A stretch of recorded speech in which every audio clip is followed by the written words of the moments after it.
Let's go ahead and talk about veganism again. So yesterday and last week on my commentary channel, we've been covering veganism. I'm not a vegan. As you guys know, I'm plant-based. Veganism is a philosophy. Okay. It is not a diet. It has nothing to do with what you eat. And yet I'm going to answer this question, which is sort of about what you eat. Okay. This was on yesterday's video about Billie Eilish. Okay. Actually, let's do this too. Here's the original Billie video in case anybody missed it. Inherently eating meat is inherently wrong. And then the other thing is, two things cannot coincide. I love animals. I love all animals so much, and I eat meat. You can't do both. Sorry. You can eat meat. Go for it. You can love animals, but you can't do both. Okay, so that was the context. And then this is the question. I have a question. I was plant-based and considered myself vegan for several years until I was diagnosed with an autoimmune disease along with multiple food allergies and intolerances. Diagnosed by a physician with blood work, not a neuropath or mail order test. I tried to remain vegan on a diet that was so restricted, particularly limiting of plant sources or protein like nuts and legumes. But it was simply impossible for me. I eventually introduced poultry and eggs, but continue to avoid dairy and other meats. I have since come to the point where I can rely more on plant proteins, but not entirely without noticing a significant decrease in my function and overall health. For the record, I don't magically think that eating eggs and poultry are morally acceptable while other animal products are not. It's just the best I can do right now. My question is, if we are describing veganism as a belief rather than a practice, this of course encompasses the idea that you can be plant-based but not vegan. But can it also play the other way around? Essentially, can someone still believe in the moral argument for veganism, but still consume some animal products when dealt significant challenges around avoiding them? So veganism is an ethical framework that believes in lowering animal exploitation and avoiding it at all costs. Here's Hank Green with this little clip here. It might be helpful. The real reason people don't like vegans is because they're like kind of right. It's like, you're right. Like you are ethically superior to me. Like, no doubt. Correct. So people are like, vegans can't shut up about being vegan. I'm like, no, your brain can't shut up about how you're living an unethical lifestyle. And the real reason people. I don't think Hank is vegan, right? So I think what it is there's like this is why I say like, you have to think individually and you have to think as a collective. Because you are individually experiencing your chronic illnesses, your chronic health. And as a disabled chronic health girly myself, like for me, going vegan and going plant-based, has absolutely helped my fibromyalgia. Like for me, it's absolutely made my life better. For other people, it just won't be the case. With that said, I am not plant-based just for my body. I'm plant-based for a lot of other reasons. Also, it's easier for me to be plant-based because I don't have any real restrictions on my diet, which is different. If you told me you have a restrictive diet because you can't process certain foods and the veganism was really important to you, the question is, because morals are subjective and there's no objective morality that we can know of, I can't make the argument that you can't eat animals, but rather, if it is truly something you believe in, then the question is, to what extent can you directly eradicate your direct participation in this unethical behavior, right? So, it's like, the idea is like, what can you as an individual do? And if you say like, oh, I can do nothing else, I've already done everything, then I can't do anything for you. Then the truth is like, you can't do anything for yourself. That's it. That's the answer. If there's absolutely nothing you can do, then that's your answer. The question is that honest? Now, obviously a lot of vegans would be like, okay, but like, is that true? I think the question is more or less, the problem is we hear that all the time, right? I hear that from so many people all the time about everything. Oh, I wish I could stop drinking. I just can't. Oh, I wish I could stop texting 16-year-olds. I just can't. Oh, I wish I could stop doing this. I just can't. Like, everyone says that about everything. The question is, only you can really know if it's truly everything you could have done. And in that case, then you shouldn't feel morally shamed or bullied by the world, right? I guess, like, you know what I'm saying? So the question is like, do you need the approval for me or the vegans? So the reason I don't call myself vegan is because I'm not willing to bank on the absolute perfect scenario where someone is vegan. But that doesn't mean that I still don't think being plant-based is correct. Does that make sense? So Discord shared this: veganism, a philosophy, a way of living which seeks to exclude as far as possible and practicable. I think the definition of veganism is that from the website. I've shared that before. The dilemma is if you talk to vegans, generally, there are no exceptions. They will say honey's not an exception, chicken's not an exception, nothing's the exception. And I think there's something to that as well. I think the issue, again, is like, you don't have to be vegan. So yes, I think logically you can agree veganism is correct and still not make it happen. But then I would ask us, or not ask us, and I would ask us to acknowledge that that's why human beings suck. We acknowledge child marriage is wrong, and yet none of us will talk about our grandmas getting married. We will acknowledge like a lack of consent is wrong, and yet we're still friends with all our homeboys. We will acknowledge like so many things are wrong with the world, and then we'll still engage directly. So the problem is that we have to accept that we suck, and then we have to do something about it. But the truth is we suck. And like, why do we suck? Well, a big part of it is we have no choice, because that's just how we've evolved over time. And the second part is that we're not willing to do what it takes to suck less, because it's really, really hard, right? It's like really, really, really, really, really, really hard. Okay. So again, we have to think about being patient with others and ourselves. And then, but we are animals on a planet. So there's only so much we can do, right? Chat says, I'm in the same, not my chat, my comment chat says, I'm in the same boat with chronic illness and food sensitivity. I was advised not to cut out everything I'm sensitive to because my diet would be too restricted. I just cut out the things that affect me the most. I was plant-based for about a year, and even with supplements, I was constantly cold, exhausted, and in more pain. I try to reduce my animal consumption. I like the term reductitarian because it communicates a consciousness of the ethical problem, even if it's not practical. I feel the worst about eating animal and exploiting mammals. Their brains are so similar to ours. They have the same sensitivity to pain. They process fear, form bonds similar to us. It's hard. So again, life is hard. So I just want to say that first and foremost. It's even harder when you're chronically ill. It's even harder when you're disabled. It's even harder when, I will say personally, sometimes I feel like a fraud. And I feel like I never feel like I'm sick enough. Does that make sense? Sometimes I feel like, damn, am I not sick enough? Am I not autistic enough? Am I not this enough? Because every time someone tells me, Brittany, I can't do this, I'm this, I go, well, I'm that. And then I go, okay, we must be experiencing something different. So what I would implore you to do is ask yourself, what is the actual thing that's keeping you from doing something? And it might not be your diagnosis. It might actually be something specific. You might say, oh, I can't do that, I'm autistic. But lots of autistic people do that. So the question is it your autism, or is it your specific tongue, mouth, palate, autism, brain? So like, I understand, right? Because I do not think just because it works for me, it will work for you. I do not think that. I think that's fucking bullshit, right? I acknowledge you are so unique. You are such an individual that you really have a reason why. So the question is, why does this work for me, but not for you? Not me, Brittany, but like other people. So that's how I problem solve, right?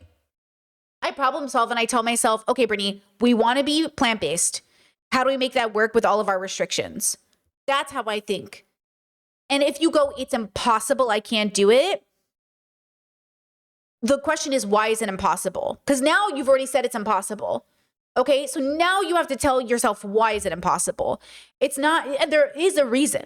There is a reason. The question is, what is that reason, right?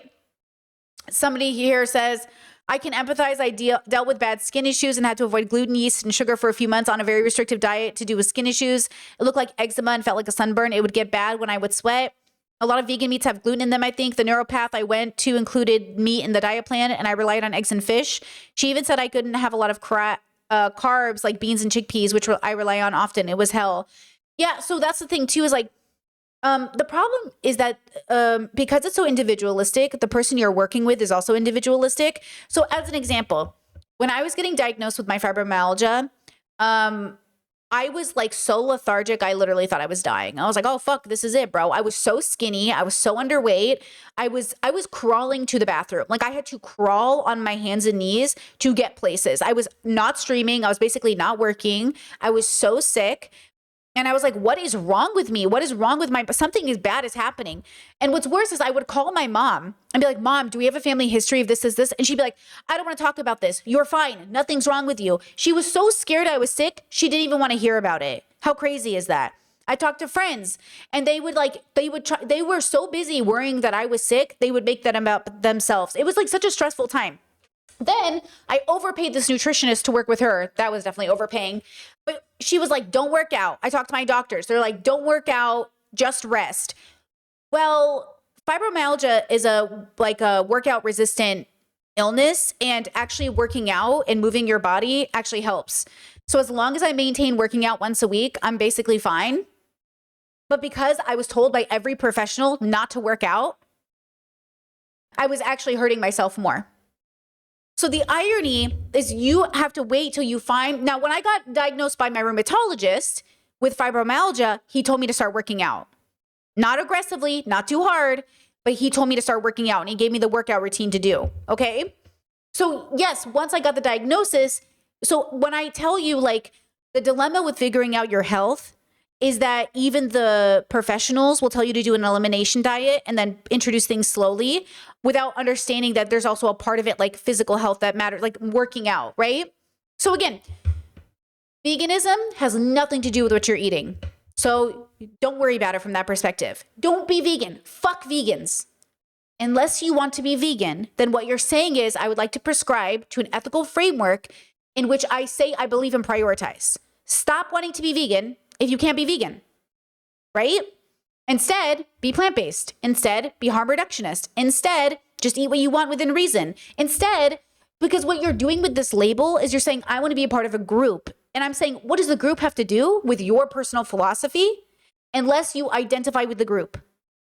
You know what I'm saying? Vegan as a label is not for you. It's for other people. It might feel like it's for you, but it's not. It's so you can communicate to other people. So I'm saying, instead of stressing about like, oh, I want to be vegan, I want to be vegan. If you want to be vegan, you will find a way. Or you will have to admit to yourself, it doesn't make sense to be vegan. But I do believe you will find a way, right?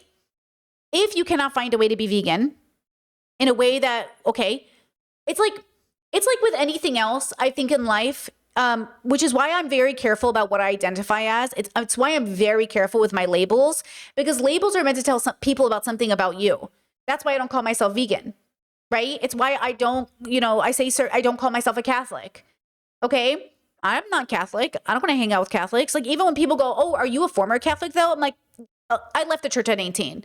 Always a Catholic. Once a Catholic, always a Catholic. Oh, you're confirmed. You're a Catholic. I'm not a Catholic.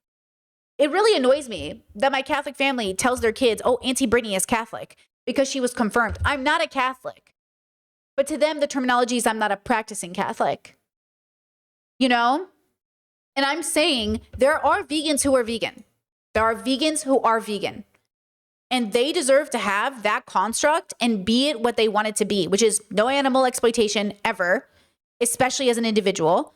So they're vegan. And that includes what they're wearing, how they're shopping, and we'll go over this in a second. So let them be vegan. I don't know why people need to be vegan if they're not vegan, right? Which is why I don't say I'm vegan.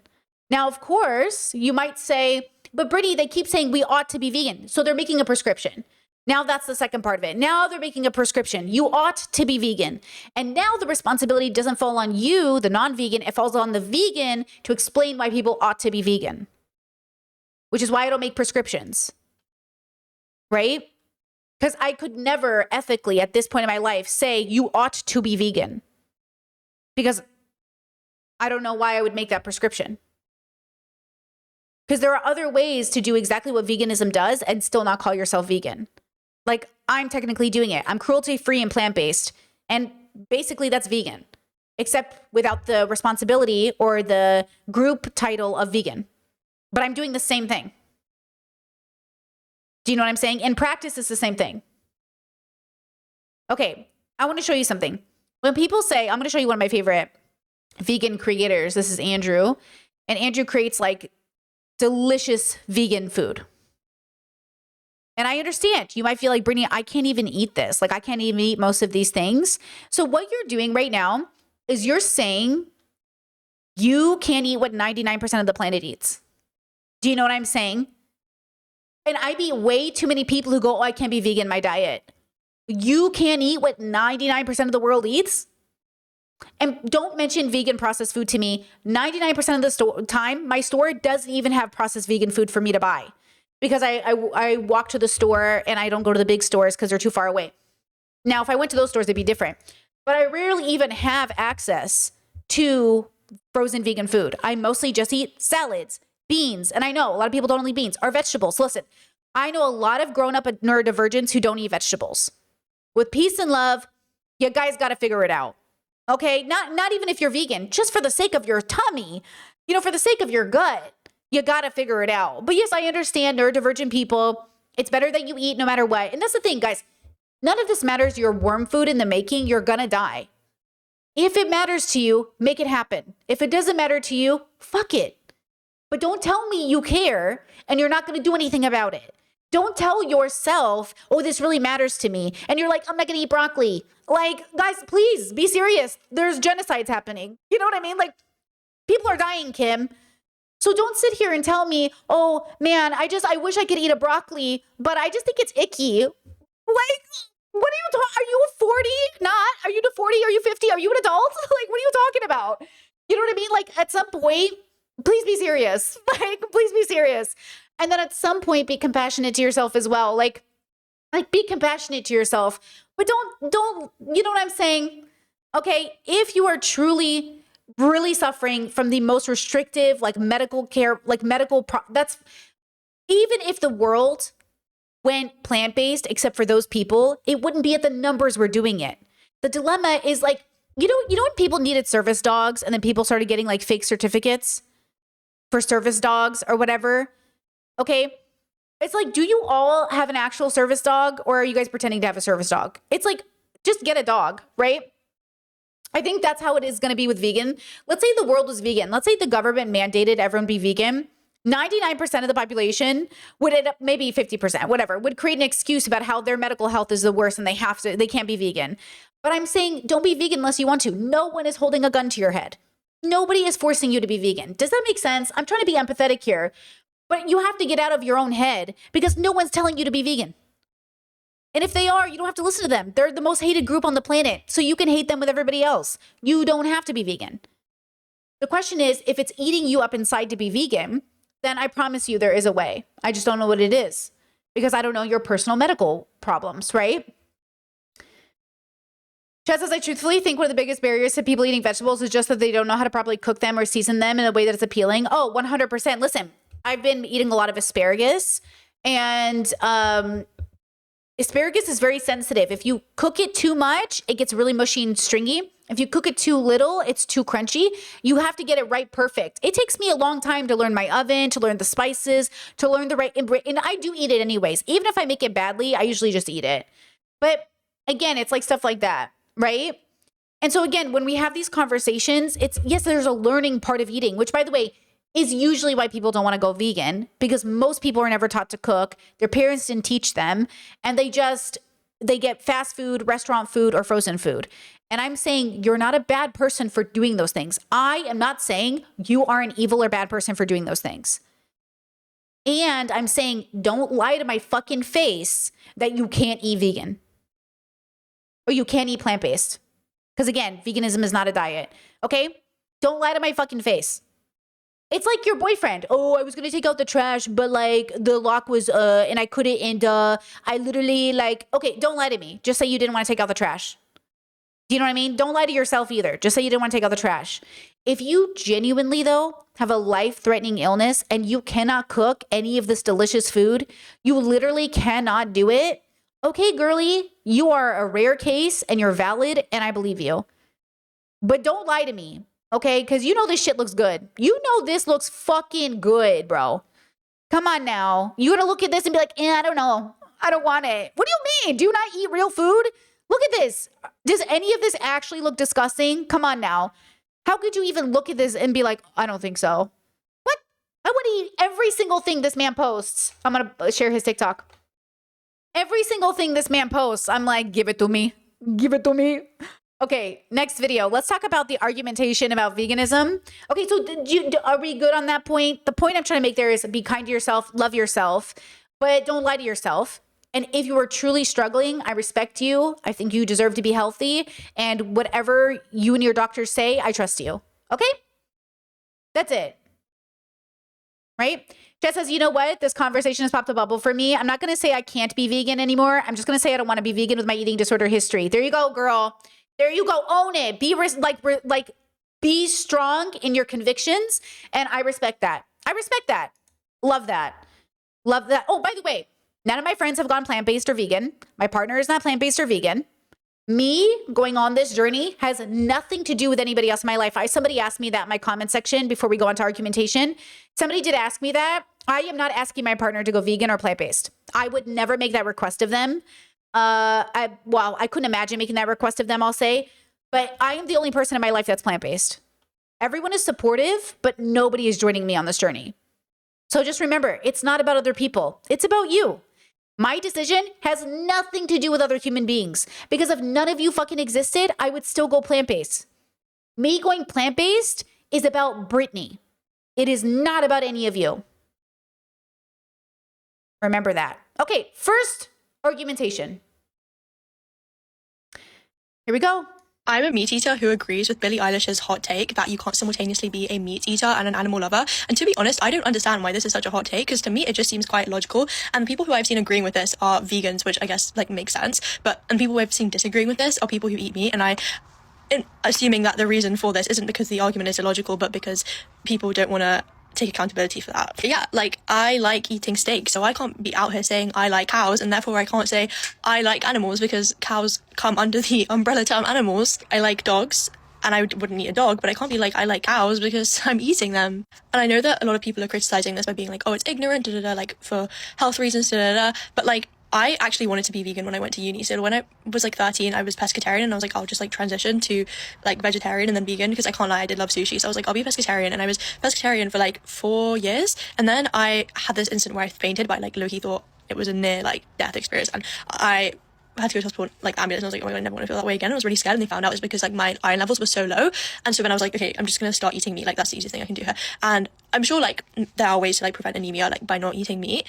I take iron supplements.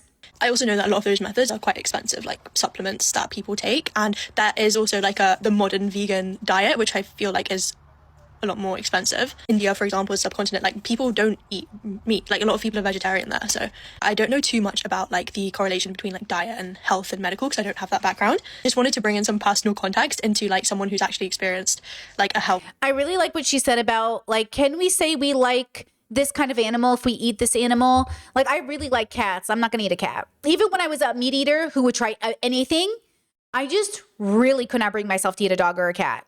I couldn't do it. And it's not just because of the way that I was raised. I also didn't want to eat horse.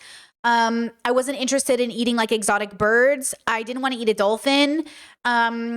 I didn't want to eat whale. Like I didn't want to, there was just like a lot of different animals. I was like, I'm not going to eat one of those. You know what I mean? And then there were some animals that I was like, I'll eat that for sure. I'll eat that. Give it to me. Now, I want to say, because chat said, how do you and your partner deal with that? I can't imagine buying groceries for 2 completely diets. So I'm almost done editing the video for members about what I eat in a week, but we've never shared groceries. Because even when I was a meat eater, I would eat like chicken wings every day or pastas or lasagnas or something. My partner and I have never eaten the same foods. So I don't know what that means, right? Because we each get our own budget a week and we each get our own groceries. I mean, he does all the shopping, but I get my own budget. He gets his own budget, and we each buy whatever we want with our budget. So that doesn't mean anything to me, right? You said buying groceries for 2 and completely different diets. Yeah, like we've never eaten the same things. Even when we were both meat eaters. We're neurodivergent. We're really fucking autistic. We have very different diets, and we eat almost the same meals every day, and they're very different. Reason. Okay, next video. You love animals or claim that you care about animals, You cannot say you love animals or claim that you care about animals and eat meat, is a recent claim that was recently said by Billie Eilish herself because she's a vegan. Now, whether you agree with what she said or whether you like Billie Eilish is a completely different story, because at first glance, what she said here is pretty convincing, but the second you actually pick it apart, you realize that this argument is rooted completely in fucking privilege. Because I'm so sorry to tell you, but plant-based alternatives in UK supermarkets, for example, are known to be more expensive than meat. In fact, ignore everything that I'm saying. Let's just go to the scholarly contributions. One study, for example, found that plant-based products in the UK cost £1, £2 per 100 grams. Right. That's because you're buying plant-based items versus chickpeas, bananas, oranges, like salads, lettuce, arugula, pastas. Like, if you buy an item that is convenient for you to eat, you will get a surcharge. So if you're buying plant-based items that they've made convenient for you to eat, they will charge you. That's all it is. It's not because it's plant-based it's more expensive. It's that it's more convenient for you. And it's costs more for them to produce because most of the world isn't plant-based. If most of the world was plant-based, they would be cheaper.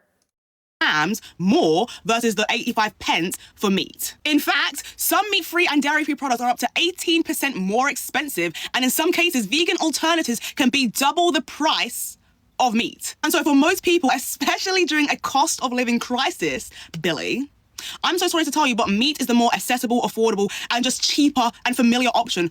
So again, vegans are not making a what you eat argument. They're making the justification for what you eat argument. So just because it's cheaper to eat chicken doesn't mean it's more ethical to eat it, because what you're doing is you're centering human well-being over any other living well-being. So though I can hear that sentiment from a person who thinks human beings matter more than anything, sure. And yet, and I think this coincides with things that it's hard for people to understand, but it's like, it is, again, when people say like, I need this to survive, the question requires the adults in the room to really question that idea of need, not children, not young people, but the adults in the room. Because there are grown men who get on the internet and say, I need to have sex twice a week or I'm going to cheat on my wife. Are you sure about that? Are you sure you need sex twice a week or you're going to cheat on your wife? Do you know what I'm saying? They really think, I need it though. I need it. Do you need it, Brad? Do you need it, Jason? And so when people sit there and go, I need to kill this animal to eat, do you? That's all we're saying is like, do you, or do you just want to? Just say you want to. What's wrong with saying, I want to eat chicken versus I need to eat chicken? The need is questionable, right? For the average person. Also, if you're a Billie Eilish stan and you're upset with what I'm saying, spoiler alert, not everyone is in the United goddamn States. Try telling a random family in Uganda that they are morally inept for eating what's more readily available to them. Many parts of the world outside of your little bubble of America. Well, that's the thing, girlies. That's what subjective values are. She's allowed to think you're less ethical for any reason whatsoever. That's what subjective morals are. I'm allowed to say, I think someone is bad if they don't do this. That's what subjective morals are, subjective ethics. Like, Billie is sharing her perspective on what she thinks. You're sharing yours, but they're subjective based off of who you are. Neither of you are making an objective argument. Food is not just a matter of lifestyle or aesthetics. It's literal survival and culture. Loving animals is and not... by the way, I like Kimberly's TikToks. I usually watch her TikToks too. So she's just passionate, but like she's, I get where she's coming from. I watch her TikToks when they come across my feed. Not a single moral checkbox. It's not an all or nothing. Otherwise, you would literally condemn animals who eat each other in the wild out of survival. So by you saying that you eat meat so you don't care about animals completely disregards culture, economics, accessibility, affordability, basically everything. But then again, should I really be surprised? So no, eating meat is not some sort of moral failure, and acting as if it's that simple is literally ridiculous. Yeah, I think it's definitely not that simple, but I also think Billie's allowed to hold that opinion and it makes a lot of sense. Here's another girly that I watch, and this is a cool video because this is about what she buys. Sneakers. You might like to see it. So many shoes are made of leather, including athletic ones. Since I don't wear leather, I have 3 ways of checking to see if a sneaker's for me. First thing I check is price. $185 definitely implies leather. Next is smell. Leather has a scent to it, but I'm not smelling anything here. The third and most reliable check is to look at the ingredients. This tag confirms that Solomon's XT Whispers are leather-free. If you're a vegan who's on the market for a new pair of sneakers, I'm on my 3rd pair of Solomon's and I absolutely love them. So really good example of how veganism is also cruelty free. So it's about any exploitation of animals, including what you're wearing. I just want to share that vegan sneaker video with you in case you're interested in vegan sneakers. But that's why I think that's interesting, right? Like we forget veganism is not what you eat. It's not a diet. It's about ethical consumption and it's an anti-exploitation of animals. And that includes what you're wearing, right? I really, really think this distinction is very, very important, okay? Next video. Billie Eilish on this one. You cannot love animals and be okay. Oh, wait, pause. Chad asked about getting separate diets and eating differently. Guys, you listen to me when I say, I'm going to say this 1,000 times till you get so annoyed you unsubscribe. You get to have a custom life. You get to have a custom life. You get to customize your life. You get to customize your life. My partner and I customize our life. Okay? We're the only people who can control what our day looks like. Customize your life. My partner does the grocery shopping. We each cook our own meals because we like the way we cook our own food. We each have our own preferences for food. I am not going to eat what he's eating just because he's my husband. My mom said that to me once. She goes, you guys need to eat the same food. I go, you need to mind your business. I'm an adult. I did not get married and sign up to be in a cage where I needed to eat what my partner was eating. God bless. I get to eat exactly what I want every day. Don't ask me questions. Okay? So when you have it in your head, oh no, I have to shop for 2 different people, all I'm hearing is, oh my God, I don't get a choice today. Girl, you're an adult. You're like a kid with money at a store. You get to buy anything you want. That's kind of the perk of being an adult. You're a kid with money. Why? You know, what do you want? What do you want to buy? You know what I mean? What do you want to eat today? I get to wake up every day and say, what do I want to eat today? What do I want to eat today? You know what I'm saying? So like, this whole like, oh, you have to eat the same thing and, oh, you have to. I don't know why you're taking away options. Now, if you say, oh, but it's exhausting buying 2 different foods for different people, you just never done it before. Because no, it's not. You're still at the store. You just have to. How is it more exhausting to be like, I want oranges and he wants apples? What exhausting just happened? Do you know what I'm saying? Like, what exhausting just happened? Like, he wanted apples and I wanted oranges. That's all you're doing. He wants this milk. I want this milk. Okay. Because we have preferences. Even if we both like chocolate bars, we like different chocolate bars. You're still getting 2 chocolate bars. I mean, do you guys eat literally the same food as everybody else in your family? Do none of you have preferences? Think about it like that. You're free to have preferences and to make choices. You're free. You know? Give yourself a celebratory. Now, cooking 2 different dishes would be different. That would be a lot of work. Unless you're the stay-at-home partner, then I don't want to hear you. If you're the stay-at-home partner, you better be making 5 meals a day if that's the case. The only reason my partner doesn't cook my food is because I prefer to cook my food. But if I needed him to, he would. Because he works from home. He is the laborer of the house. No way am I working 80 hours a week just to hear you go, oh, I don't want to cook 2 meals a day. Girl, you better cook 5 meals a day if I need you to. Do you know what I'm saying? Ain't no way I'm putting this much work into paying our bills. And then you're going to be like, I don't want to cook rice twice today. You're not only going to cook it twice. You're going to go to the store twice if I need it. We try not to. We try not to exhaust each other. We try not to take advantage of each other, obviously. But that's what you signed up for. We signed up for a life. We're like, you're in charge of and yes, sometimes my partner will go to the store as many times a day as we need if we forget something. They are amazing. They will literally go to the store. If I came home, sometimes the other day, I decided to do grocery shopping because I was like, oh, I really want to do it. Okay. So I got home and I was like, I forgot something. He's like, I got it. He put on his clothes and went right to the store. And I was like, no, it's okay. And he's like, it's fine. I'm going. And then he got it. And I was like, love that. That's it. Okay. The point is that we're adults. We have a custom life. We do what we need to do. Give yourself the freedom to get to pick and be excited about it, right? Okay. With eating them at the same time. Those 2 things just don't exist unless it's for survival. But in today's day and age, we aren't just eating to survive anymore. We're eating to thrive. We've got everything at our fingertips. So if you really, really call yourself an animal lover and are okay with eating them and supporting a system that literally destroys them, makes them suffer, brings them pain, tortures them, then that in my head doesn't make sense to me. A matter of fact, this was actually one of the main reasons why I pivoted away from eating animals and more towards plants when I started my journey. It was because of this one moment and this one day where I remember I saw a hurt bird in the middle of the road. I stopped my car, I went over, I really wanted to help it, and I was just hoping it was okay. It looked like it had hurt its wing. I don't know if it was broken or not, but I remember feeling so sorry for that little thing and really wanting it to be okay. I went along about my day, hoping it would be all right, and then I caught myself at dinner with 6 chicken wings and chips, thinking, how does this make any sense? Earlier, I would have done anything to help that little bird, but now here I am literally eating its body parts for dinner. For what? Just for 10 minutes of pleasure when I can do the exact same thing with plants? Like, I don't need to go and eat meat for survival. When you gotta survive, do what you gotta do, yeah? But that's not the case for 80% of us. So it just instilled this feeling inside of me which was very contradictory to who I thought I was. Morally, I like to think I'm a good human being, and I do try and do good. And I care for animals and all living things. I don't want them to suffer unnecessarily. So why on earth would I contribute towards a system that literally makes them suffer?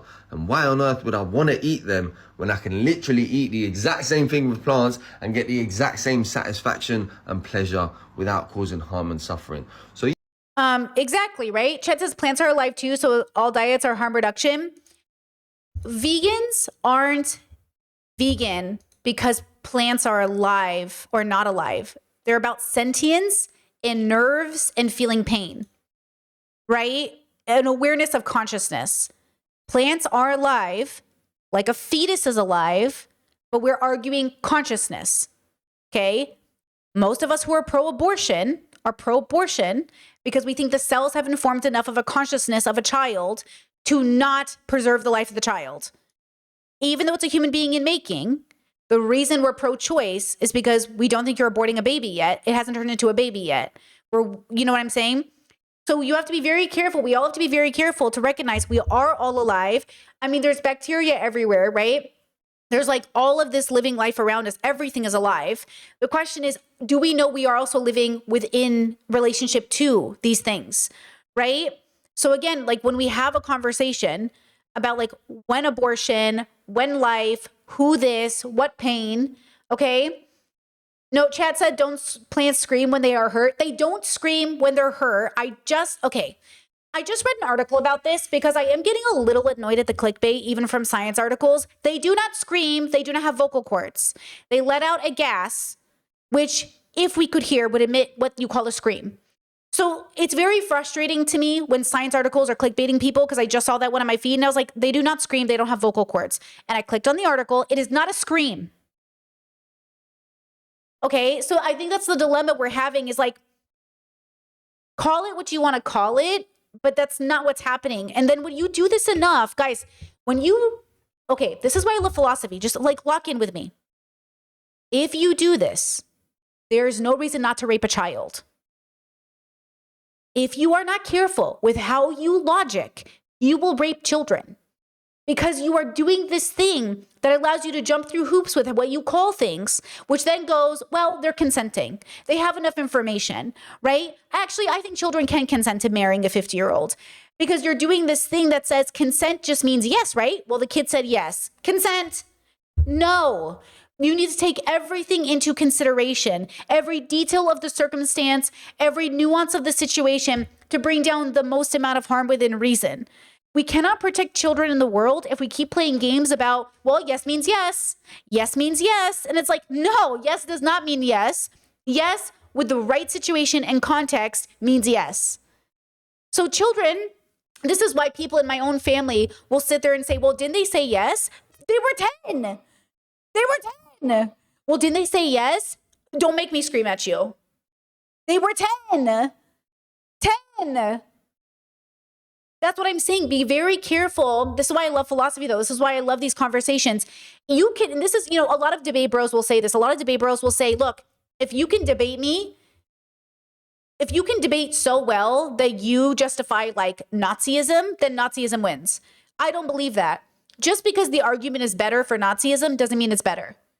That's why we have to be very careful about having conversations about like what is and is, you know, what we should do, because this is the problem. We live in a world with very evil fucking people, and very evil fucking people love to create loopholes. But also what's worst is really good people engage in really fucked up things because, quote, they can't do better. Right? And this goes and this coincides with Amazon and billionaires exploiting that very thing inside of you. The very thing inside of you that says, I can't go vegan, it's inconvenient, is a thing that billionaires use to exploit you to become billionaires. Because they go, you can't live without a house, can't live without one day delivery, can't live without your, like, you know, your Spotify, can't live without this. And you go, yeah, I can't live without this. Yeah, you're right. I need this. And they go, yeah, you do, right? You definitely need it. Like, you definitely need it. You definitely need 2 houses. You definitely need 4 cars. You definitely need all these things, right? And then they exploit that vulnerability in your own logic. And then boom, you are also responsible for why billionaires are billionaires. That's why I'm saying you can't escape the responsibility. You know what I mean? You can't escape the responsibility of creating the world that we live in. But I'm saying if you don't want to be exploited, then you have to start thinking about exploitation in every way that you engage with it as well. And that might include consuming animal products, because only exploitation creates what 99% of people are consuming meat-wise. Most of the world is eating exploited meat and exploited dairy. Do you know what I'm saying? Okay, any questions? Any questions? Let's see. Let's see. I don't see any questions. Let me see.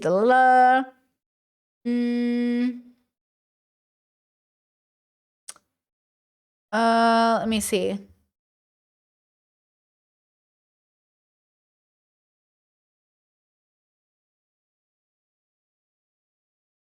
Wait, chat says I wasn't trying to trigger. I was just trying to build. Listen, I'm not triggered. Sometimes this is what I mean. Like, if I was in a debate bubble, this would be normal, because this is what debate does. Like, there's a philosophy meme in the Discord I always post where it's like, welcome to Philosophy Club. And it's just 2 guys yelling at each other from that TV show. That's just what it is. This is serious. So it's not, nobody's triggered. I'm not upset. I'm passionate, right? I'm excited. If anything, I'm stoked. But then you have to engage with me because it's serious, right? We're not in like a kindergarten class like, teehee, Jason, what do you think the sun is for? You're adults. This is an adult conversation. You are adults. So everything you say isn't just a teehee, I think flowers are pretty. It's not like, we're dead serious, bro. We're like future politicians, future leaders, future parents, future everything. So no, it's like, it's serious. It is just a stream, but it's also pretty serious. We're talking about real lives here. And you know what? Like, this might change your life. You might come away from this stream and change the trajectory for your whole family for the next 100 years because you had a realization, right? So again, share your opinions. We're all just sharing. And also, okay, check out this video. What do you guys think about this? Check out the video in the bottom corner, or the bottom left corner.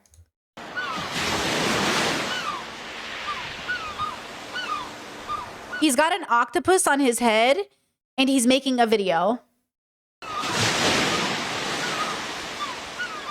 So then I go to put the octopus on my head, and the octopus that I bought was like, it was not clean at all. Like, it had been like sitting in a sink for like a long time, right? I get to the beach, bro. I'm putting the octopus on my head. Bro, this shit starts like, as I get out the water, bro, like the octopus is like leaking like fluids onto my face and shit. And it's making my eyes sting a lot. My eyes are stinging. My eyes are hurting, okay? So I take the octopus off. I put it on the ground. I go in the water. And I go into the water that's contaminated. And I open my eyes underwater, alright? So I'm swimming underwater, opening my eyes. So I don't know whether the octopus is what gave... Because I got an eye infection to start it all off, okay? I had a really inflated eye. I don't know if it was from opening my eyes in the water or from the octopus on my head. But like, I was opening my eyes underwater and that shit was fucking me up, alright? This man was doing a cosplay of the character The Deep, went to a shady seafood market, bought an octopus, put it on his head, got in the ocean, had the juices dripping all over him, and now he got octopus eggs in his eye. Although I still don't agree with using animals as props, I really got mad at first because I thought the octopus was alive, then I realized quickly it wasn't. The tentacles were stiff as fuck, none of them are curly, and to be honest, if it was alive, it probably would have mangled this nigga's face off. He says while filming a video, he didn't realize that the octopus still had his bodily fluids inside of it, and they started leaking all over him. Now he was at the Santa Monica Beach, Santa Monica Bay, okay, somewhere Monica, somewhere Seneca. Allegedly, the Santa Monica beach is contaminated and you're not supposed to open your eyes under there. Yet he put an octopus on his head. His eyes were stinging because of bodily fluid, so he went underwater and opened his eyes. Whether it's the water, whether it's the octopus, either way, I think he deserved it. There's a right and there's a... Listen. Deserved it's crazy. Hold on. So how many of you were disturbed by the use of the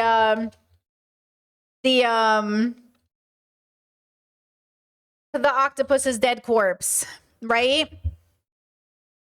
I think this is a now deleted video. Or no, I think this is a now deleted video from Belle Delphine's channel. But she has this whole like octopus thing she does, which is so fucking weird. Where she like has the octopus as a friend. She like buys the octopus and then like hangs out with the octopus and like plays with it. And people were really like disturbed. Here's the thing. Buying an already dead octopus and playing with its body it looks disturbing, but I can't actually imagine that it's less disturbing than also like eating a whole chicken a day. Do you know what I mean? Like, it's all weird. Like, it's all fucking weird. Like, everyone is weird. Everyone's being weird. You know what I mean? And also, like, I like that that's what's upsetting to people and not the whole industry. You know what I'm saying? Like, not the whole industry as a whole. I think that's the confusing part with all of this. Okay? Now, let me show you this. This is what really started, honestly, my plant-based journey in a real way.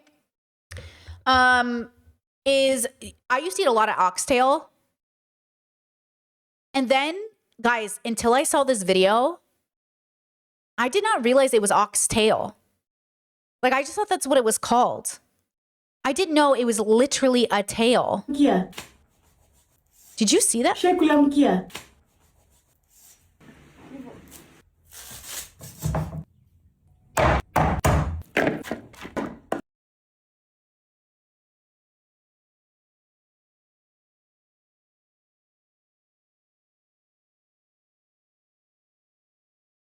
You know what I'm saying? Like, I used to eat so much. Chesley, what did you think oxtail was? I don't know, girl. The foot? I don't know. I don't fucking know. That's why it's even funnier, because I'm like, what did I think it was? I didn't think it was a cute tail. You know what I mean? I didn't think it was like a cute tail. I don't know. You know, how am I supposed to know what I thought it was? I don't know. Let's watch the end. Look at that. I mean, you know what I mean? I bet it tastes really good. I bet it tastes great. But I was like, wait, it's an oxtail. I did not process that. But girl, I've had eyeballs, feet. I've had, you know, balls. I've had all types of things. I knew what it was. But for some reason, oxtail really got me. Oxtail really made me feel a way where I was like, oh no, it's a cute little tail. Oh, it's a cute little tail. Okay, let me show you this. Hold on, I gotta move through the copyright really fast. So I watch a lot of MasterChef, and I'm on MasterChef Australia. And MasterChef Australia is so much fun. It's so many episodes. It's really interesting.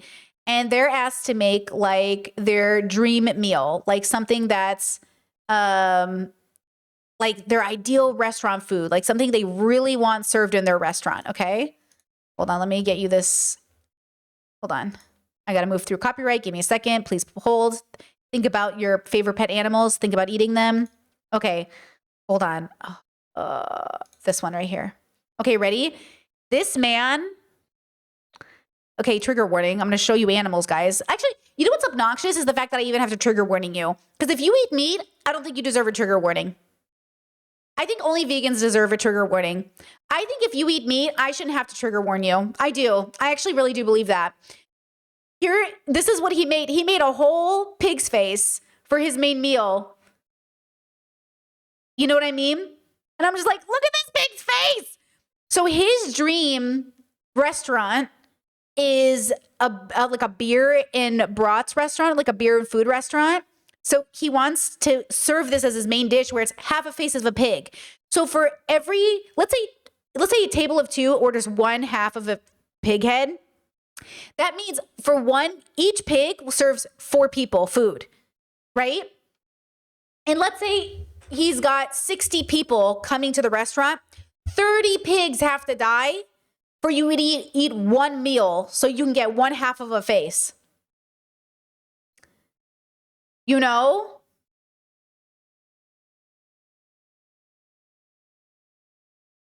Wait, Chad said it's like buffalo wings? Like, you think it's just a cute name for it, but it's a literal tail? Buffalo wings? What?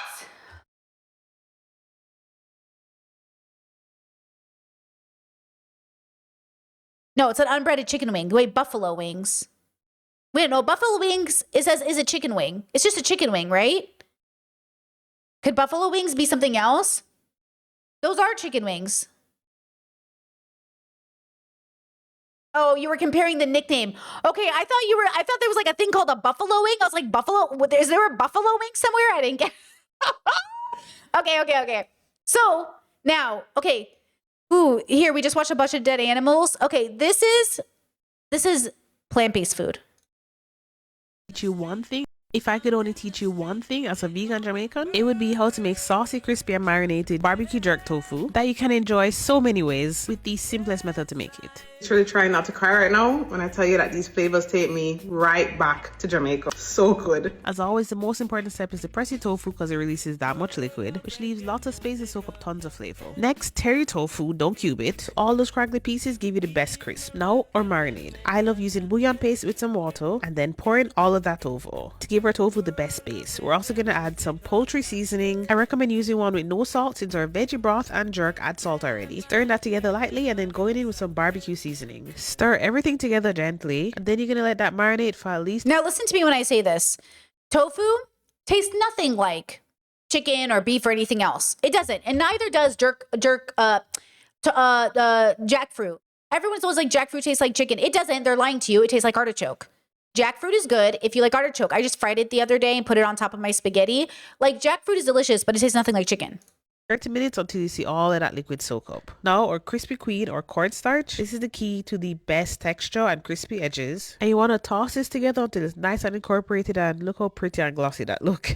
Heat up a little bit of oil in a pan and then we're just going to crisp up our tofu. You can also do this in the air fryer, 400 degrees Fahrenheit for 15 minutes, shaking halfway, which is now my go-to method. We're going to add our crispy tofu to a bowl, and then while it's still hot, we're going to add over our barbecue sauce. Just use your favorite one, and then we're also going to add our jerk seasoning. The #1 recipe on Google is mine, and it's on my website, but I wanted to show you this one because it's easy to find internationally. I feel like jerk and barbecue is the perfect combination because you really get that spice and some sweetness to balance it out. You can enjoy this barbecue jerk tofu in so many different ways. I made it on pizza. I've added browning for see? Ooh, look at the pizza. I've even gone traditional style and slow smoked it for a real Jamaican jerk barbecue experience. This recipe will make you fall in love with tofu, and if you don't already, in love with Jamaican. Listen, I'm gonna share her TikTok. People are asking for it. Listen to me when I say this. That's what I'm like. Look, if you learn to love tofu, and look, I've been eating tofu my whole life, so I didn't have to learn how to love it. But if you're new to it and you have to learn how to love it, girly, it's just a relationship, right? You're learning about the relationship to food, your flavors, what you like. And by the way, you don't have to eat tofu ever, but you're forgetting, like, sorry, I'm going to say this, especially to white Americans. You like to say I can't go vegans because tofu is gross, are like as if Asians don't eat tofu, as if there are not whole parts of the global population that doesn't eat fucking tofu. You're just being fucking weird. You're being so fucking weird to be like, oh, I didn't eat tofu. What do you mean you don't eat tofu? Like, just because, you know what I mean? Just because you're from the US and you don't have that background or lineage, or you've never been to an Asian mart, like, why are you even saying that? Okay?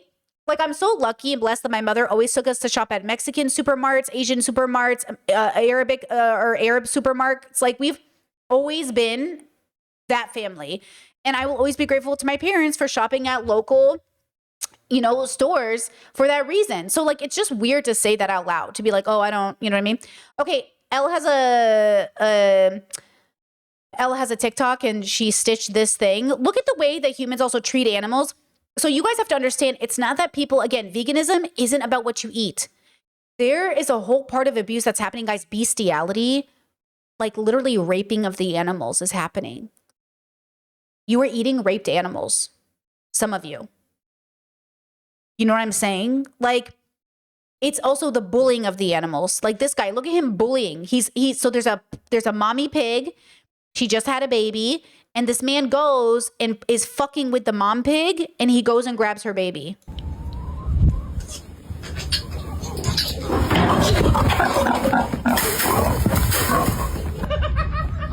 Imagine some. Like, why is that funny? Like, why the fuck is that funny to grab a baby and then he throws the baby? He throws the baby. Why is that funny? Random person trying to take one of your children away from you because they want to hold them. Like, obviously, if you were this pig, you wouldn't know why someone's trying to take them away. You just know they were posing a threat to your children. And again, another example of animals protecting their babies. So yeah, can we just leave babies and their mothers alone? Literally. Okay. Now, tofu, I know people sometimes think of it as flavorless. I actually think tofu is not flavorless, just like I don't think oatmeal is flavorless. I actually recommend that when you eat things, you really close your eyes and really try to feel and taste stuff. Because I do think people think oatmeal and tofu is flavorless. They are not. There is absolutely a flavor. If I had to do a blind test, I could tell you which flavor I was tasting. Because tofu has a flavor. Oatmeal has a flavor. Like, there is a flavor. So you have to learn to really love the flavor or learn the different tastes of the flavor or learn what you like. Because, you know, again, it's up to you. It's like a special interest for me to love food. So I understand not everyone's going to love it the same way. But I have over the years really learned so much about food. That's why I think going on this journey now makes a lot of sense. But listen, the only reason I am plant-based, guys, is for ethics. I need this to be abundantly clear. Even though it has helped my fibromyalgia, if I wasn't doing this for ethical reasons, I would still be eating other foods that were not vegan, that were not plant-based, that might upset my fibro, but like I would not be doing this. Okay? And I would be like, I pass by the bakery every day that I'm at the store. It's not every day. I'm never at the store. But when I'm at the store, and I always stand in front of the donut case and I go, okay. And then I leave. And my partner watches me. He watches me go to the dessert section, look at everything and go. And then he watches me walk away. If it wasn't for ethical reasons, I'd be eating the fuck out of those donuts. Woman that has been vegan for about 7 years now. I did not grow up with money, and we're going to break down this recent Billie. I'm an indigenous. Sorry, let's watch this lady because she was interesting. Vegan woman that has been vegan for about 7 years now. I did not grow up with money, and we're going to break down this recent Billie Eilish situation because people are ripping her to shreds. Before we start this conversation, I did mention that I've been vegan for 7 years, meaning that I grew up eating meat, and I did not grow up with money. I grew up in a Mexican household, and I still have a lot of family that does eat meat.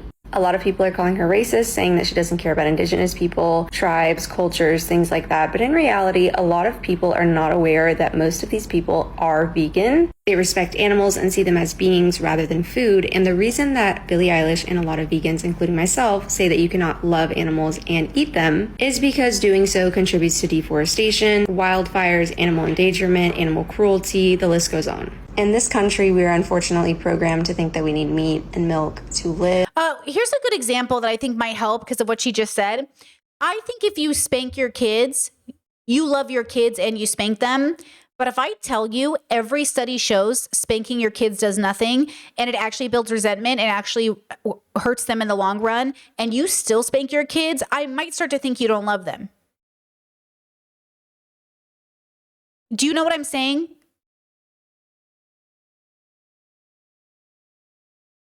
To be healthy. It's just a simple fact that eating meat is killing our planet. It's fishing out our oceans. It's draining our oceans. People like to label vegans as the bad guy, but in reality, we're helping conserve our planet as much as we can. Another argument I've seen is that being vegan is a privilege, and I don't agree with that either because, once again, I did not grow up with money. My boyfriend and I were broke college students, and a lot of people will tell you that being vegan is expensive. It's not. It's cheaper than a meat diet. Meat is considered a privilege, and a lot of the communities that people are saying Billie Eilish is harming are once again, in fact, vegan. And even during the COVID spike, people were going towards vegan diets because of the fact that meat is more expensive. We live in 2026. There are so many alternatives. People just don't want to do the research because people will argue with you all day long and say that they can't eat this or they can't eat that. I'm going to ban this person. Guys, saying you're dumb or stupid when we're having a serious conversation is not it. You know, in this context, I don't like the way I've been getting a lot of angry, like, you're so stupid comments from alleged vegans. And I actually think they're trolls. So I'm going to block this person because you have a bad attitude. You said billionaires, pollution, factories are killing our planet. How dumb is she? You have one comment to redeem yourself, but they could not do those things unless we engaged in consensual and non-consensual exploitation, which means we consent to the exploitation of our planet when you refuse to go vegan or plant-based, right? When you know you can. Most of us are privileged enough, we can go plant-based. Most of us are very privileged. We can go plant-based, right? So if you're an environmentalist and you're not plant-based, it makes no fucking sense to me, right? If you're, okay, you said boo freaking who? Okay, love that. Okay, I'm gonna ban you. Thanks for giving me a boost in the algorithm. But okay. And this is why I say billionaires will exploit your vulnerabilities, because they know that you would rather have the convenience of one day shipping. So they'll flaunt it. Like, okay, my friend was getting delivery and they were like, why is it so expensive now? Guys, I don't know if you understand capitalism, so I'm going to explain to you how businesses run. This isn't even my area of expertise. It's just a special interest, okay? When a company starts, like an Uber, what they do is they have investors who carry the cost so you can get it for free or at lower prices when the product initially hits market. Once the consumer is addicted to the product, the investors get their money back because they boost the prices. Okay? When Netflix first hit the market, it was very cheap and convenient because they had backers who were floating the cost. They were losing money. Amazon didn't make any money for like 10 years, right? That's always the story Jeff Bezos tells. That's because investors invest and then they get their return back. By the time you're addicted and they know you're not going to give it up, then they raise the prices and you're already hooked. So they're like, well, I got to do it. Okay? That's how it works. They get you, so that's what I want you to understand. If that's how you know the world works, when you get it, when you really embody it, you're like, oh, okay, wait, then I can make better choices. Then I can make different decisions. I can, instead of having all of the, like, how people are like, I can't believe all the streaming services cost so much. Girls, my parents were paying $80 to $150 a month for cable. What do you think our parents were paying for? And they had commercials. I don't know. I know you guys are young, some of you, and you don't remember what commercials are, but that's why that's why some of us had antennas on our TV and we're trying to get free channels because we want to pay $100 a month. So again, I don't know why you thought these companies were going to let you live for so little.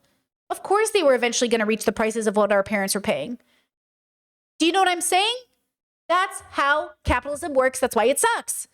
Capitalism sucks for this reason, because it's always going to come at the expense of the consumer until the consumer makes a demand that says, we're not going to pay for that. Which we're trying. A lot of people are trying to fight back in different ways, or just have one subscription at a time, or share your Netflix password, or sail the high seas, like Chat said, sail the high seas. You know what I'm saying? But that's what I want people to process about all of this. Like, the exploitation of animals on factory farms exists because you're buying the product and because they know you're not going to stop buying the product. And you're going to think vegans are stupid and plant-based people are stupid and privileged, and you're not going to do it.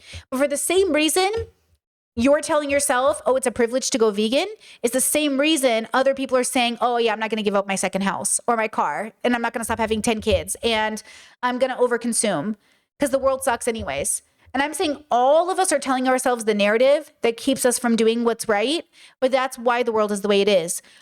We suck. And you're not an evil person, but it is why you have to radically accept humans are going to human. The world is exactly the way it's supposed to be, in quotations, because that's how we are. It's a very humbling experience.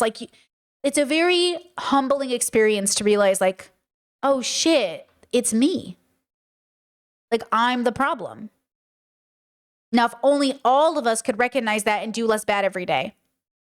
Without beating yourself up. Huh? Chat's had a personal question. Since becoming plant-based, what do you usually eat for breakfast? Are you a sweet breakfast kind of girl? Fruit, porridge, pancakes? No. I eat 2 big meals a day and 1 to 2 snacks a day. So I'm usually up for a few hours, and then I have my big meal, which is like a lunchtime meal. So I don't really have a breakfast unless you count that as breakfast. My lunch and my breakfast are mixed. So I have one big meal, and it depends on how many calories I eat in that meal. If I eat 800 calories in that meal, then obviously my second meal is a lot smaller. If I'm eating 500 calories in that meal, so then I think about it that way. I don't always count my calories, just FYI. I just kind of wing it most of the time. But I kind of loosely goosey. So I have like a middle breakfast. Like today I ate like a big bowl of spaghetti with jackfruit and asparagus. And it was like, I didn't even know because I didn't count it proper. But I think it was probably like 600 calories ish. And then I'll eat again after stream, another meal. And then I'll have like a snack. Whatever I want. I try to eat a couple of hours before bed. I try to like think about what I'm eating. It's a workout day, so I did crunches I did squats this morning. I have to do my second half of squats later today. I also did my language lesson for Croatian, Dobar dan. Yes, I'm doing it. I want to be so good at this. Watch out, everybody. It only took me 3 years to get started. It's really intimidating. See? Okay, great example. Look how long it took me to transition into learning Croatian because I was having meltdowns every time I tried to learn it. I just did my 4th lesson today. Thank you. And that's the point. I am the last person on earth to tell you just to become vegan or just be plant-based or just be whatever. I am the slowest transitioner you will ever meet. I'll give you another good example. Do you remember during lockdown and COVID? Does anyone remember how hard it was for me to wear a mask? And how I really struggled with this because it would trigger my PTSD trauma from assault.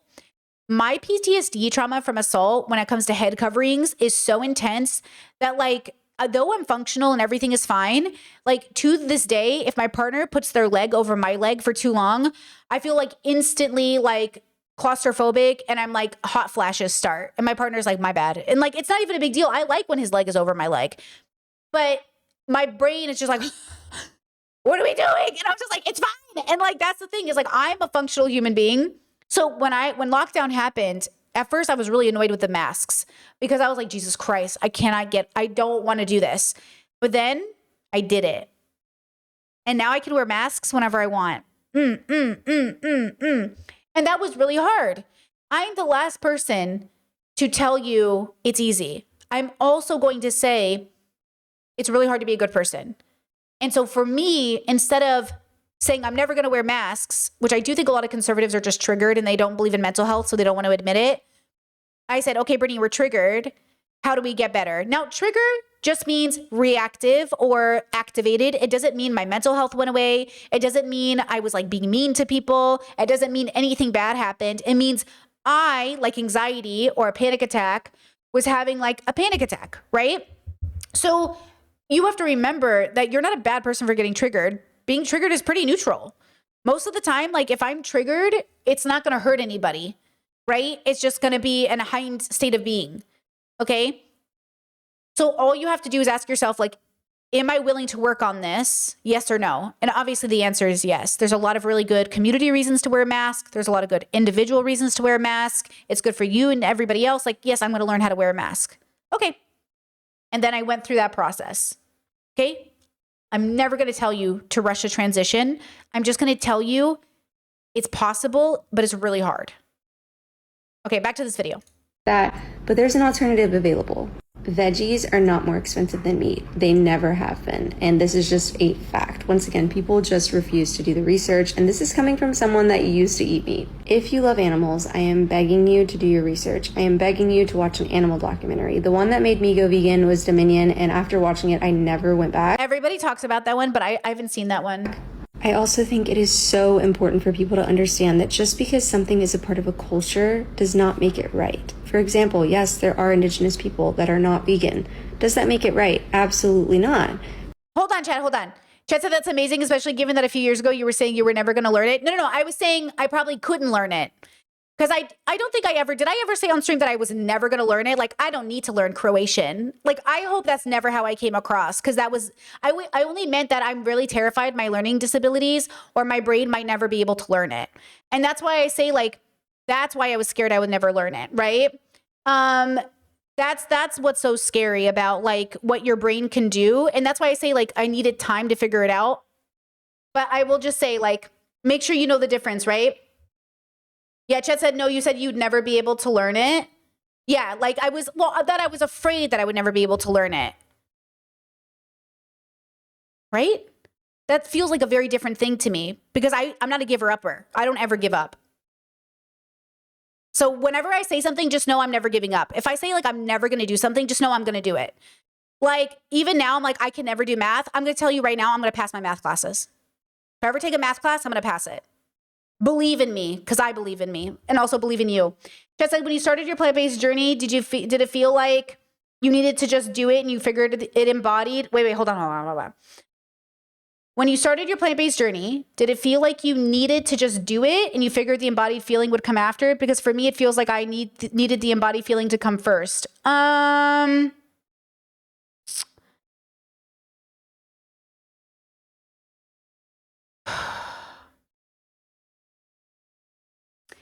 Well, okay. I had something. Okay. Do you guys get the feeling? Like, do you know your body well enough to be like, uh-oh, I'm about to change. I'm about to be a different person. Do you guys have that sensation? I get a sensation in my life where I go, oh, fuck, I'm about to become a new person. So I was going through that stage of like, oh, I can feel myself changing for some reason. I wonder who I'm going to be. But I am a new person every so often. Like, and I can feel the shifts happening. And I remember when I did those 30-day challenges, I decided I was going to do it. And I told my partner, I'm going to go vegetarian first because I have a feeling that when I go plant-based, I'm not going to come back. And he said, why do you think that? And I was like, something is telling me I might not come back from this. And he's like, oh, weird. I did my vegetarian 30-day challenge. And the last week or about halfway through that challenge, I switched to vegan to transition. And I never went back I went to plant-based and I never went back. So yeah, like I had a feeling that I was like, something's going to change. But again, like I'm here for the ride. So that's really what it is. Like it's a ride of like, I feel, so I think the embodiment in my brain knew it. And I was also reading and researching and I was convinced, I think I was also just ready. That's why I say like, you have to be ready to change. Now look, the reason I also say I'm plant-based is because I wonder if I will ever go back or go forward or go back. I don't know. It's hard for me. I go to the meat aisle too. I know Chad said that too. You go to the fish. I go to the meat aisles and I stand in front of the meat and I go, do I want this? And I'm just like, nah, I'm good. And then I just kind of move away from it. So yeah, like I think you have to be really kind to yourself. That's why I'm not making the prescription. That's why I don't make a prescription, right? Because if I make a prescription, like, okay, I'll give an example. I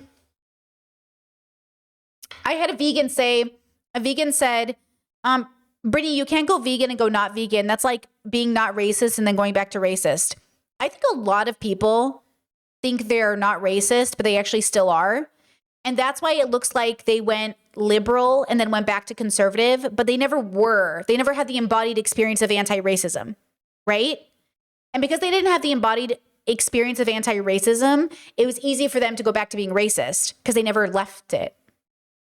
So when people go, oh, I was vegan and then I went back to not being vegan, I kind of get it now. But I will say this. Hold on. Don't let me lose my train of thought.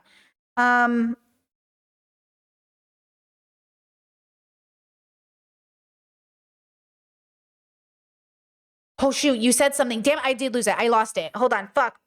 It's kind of similar to being anti-capitalist and being like, oh, yeah, capitalism kind of sucks. No. I'm like super anti-capitalist.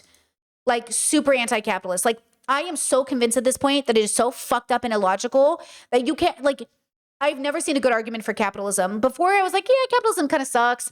Shoot, what did I say? What was I going to say? Embodiment something.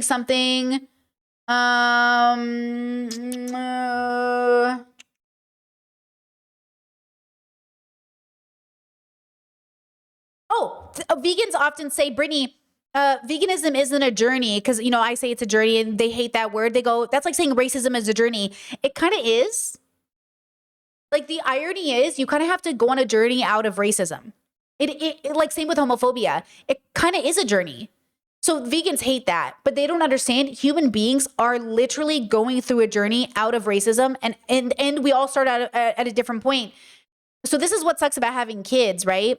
because you have children and each child starts off at a different place, right? So maybe they start off over here where there's like KKK, like their parents are KKK people. These kids are at a very different place than their parents voted for Obama, okay?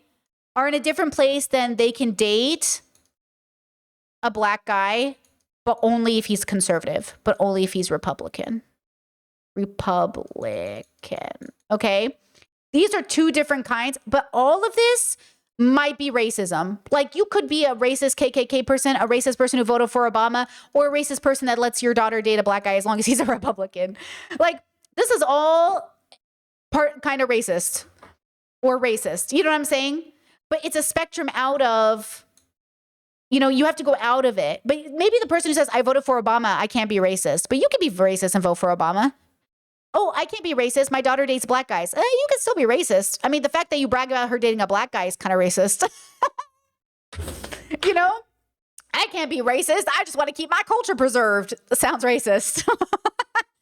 So like, you know, when we're having this conversation, it actually is kind of like a journey out of racism or a journey out of homophobia or a journey out of animal consumption, you know? So I think it's like that's what I was on. I think I've been on it my whole life. Like I said, I've dated vegans. I've eaten vegan. I was around a lot of vegans, you know, I think all of those things contributed to who I am now. I think I am a combination of all of the things that came before me till now. Right? And so it just melted now. Or imagine, here's another version, okay? Imagine I'm going through life. Here's me, okay? And I've got this green sludge all over my body. And as I move through life, okay, the green sludge gets a little less, okay? And the idea is I'm shedding everything I was taught, everything that I was taught that like no longer serves me until the point where, you know, maybe, hello, Brittany. Maybe I just have like a little bit left until it's gone. So it feels like, you know, maybe I started off here, okay? But there are people who start off like here.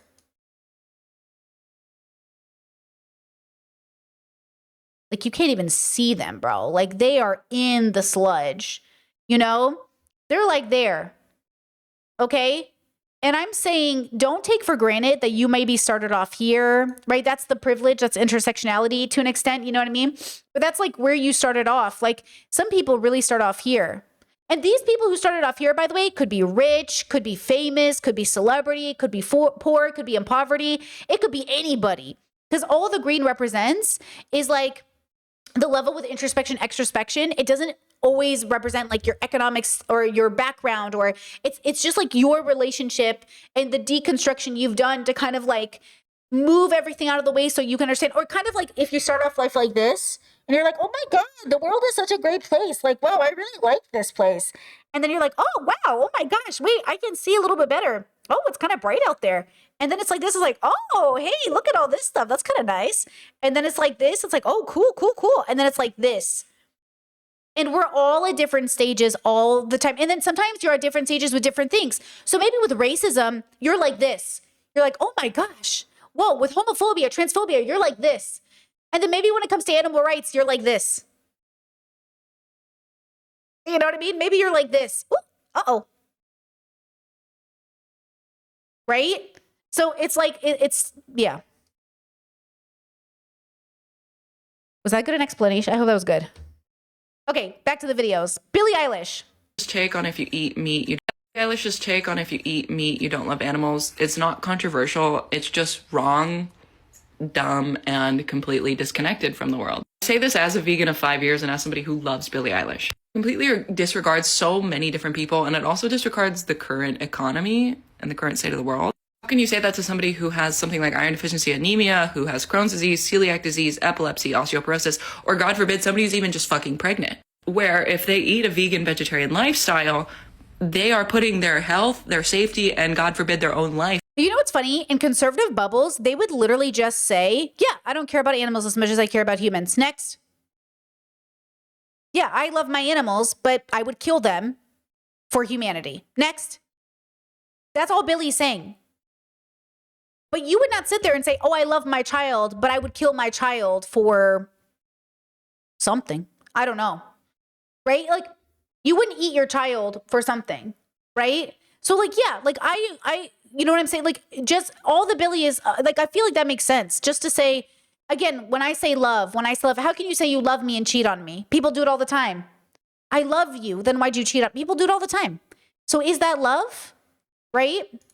At risk. How can you look at somebody who's low income or who lives in a food desert and does not have reasonable access to vegan, vegetarian alternatives? Well, that's kind of like saying, how could you look at people who are born into a KKK family and call them racist? Because they are. They were raised in that family. They didn't have a choice. They're kids. It was against their consent. They're forced into the bubble, but they still are racist. Unless they're not. Unless they were somehow born into a KKK bubble, raised KKK, used slurs, called black people the N-word, did horrible things to gay people. And then they were like, oh, but that's just like where I was raised. Yeah, that's everyone. That's true. By the way, if you want to be deeply empathetic, yeah, that's why I say we make predators. We make racist people.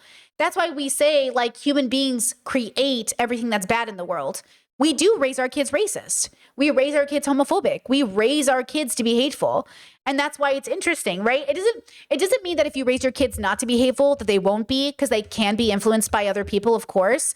It's to say that we are complicit in the harms of the universe. And that includes people who are in bad situations, right? We're all complicit. And tell them that they don't love animals because they're eating meat. It's disconnected. It's dumb. It's uneducated. And it's just wrong.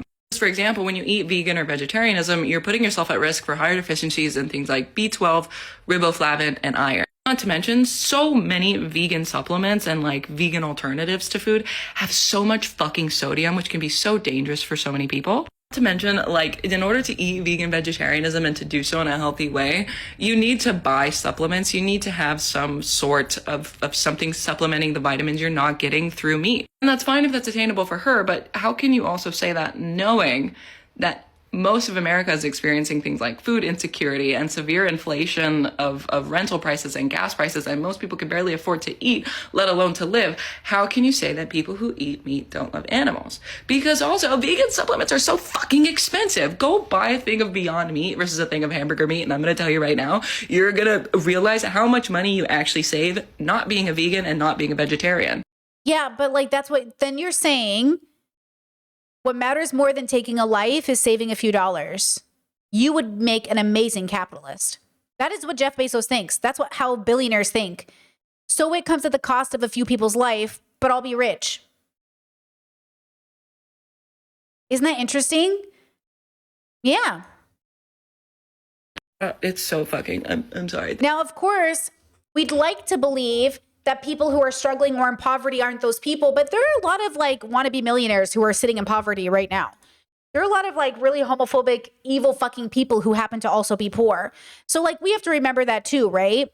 Like, yes, we can meet people where they're at. We should.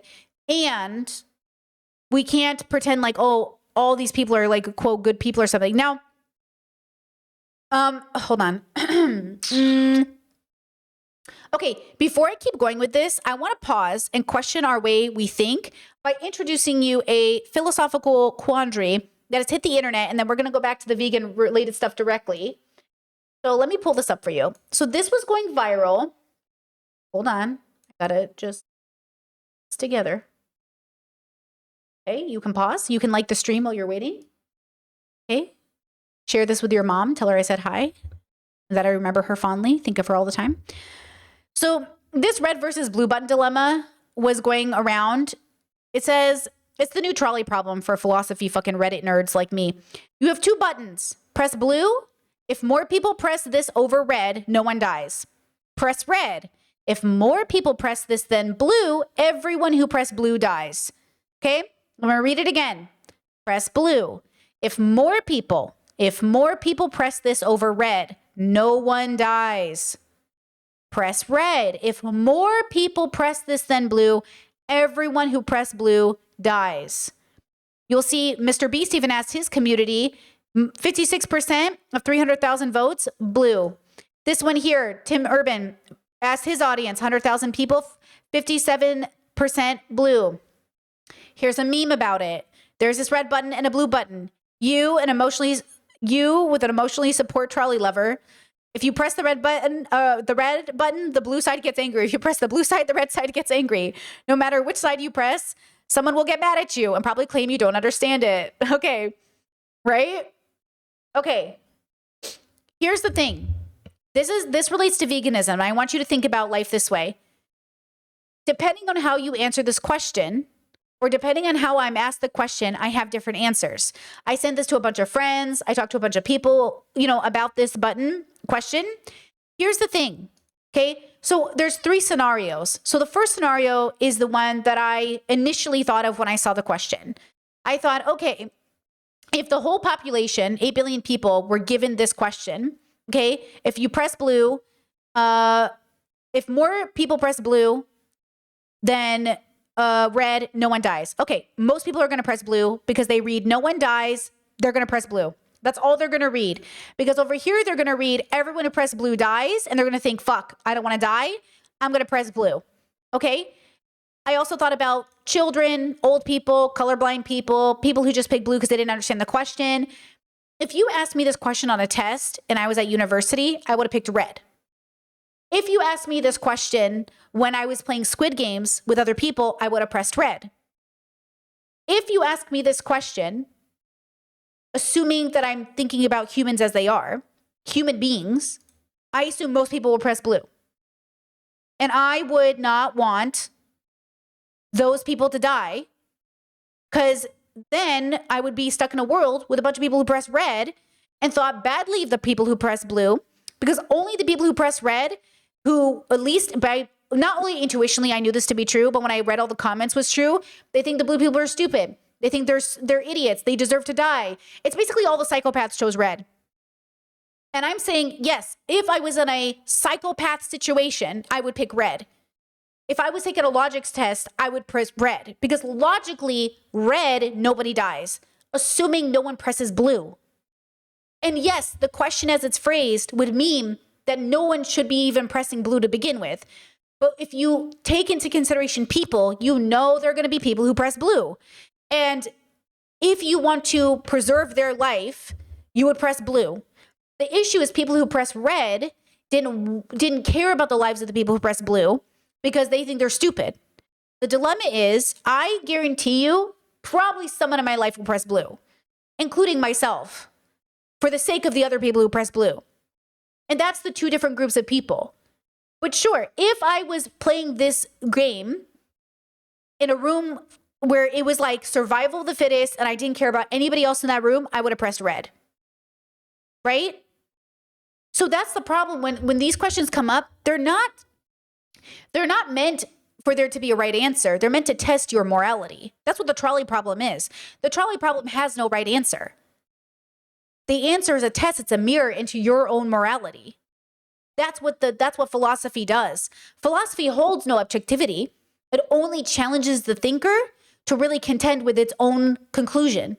So when you say, I love animals, but I'm going to contribute to the slaughtering of animals, the rape of animals, and the consumption of their flesh, and then you still tell me that you love them, it's confusing. I love my kid, but I spank them black and blue to show them respect. It's a question of, why do you tell yourself you love animals and you eat their flesh? And I say this as somebody who wanted to have her own farm, who used to make her own beef jerky, who, you know what I'm saying?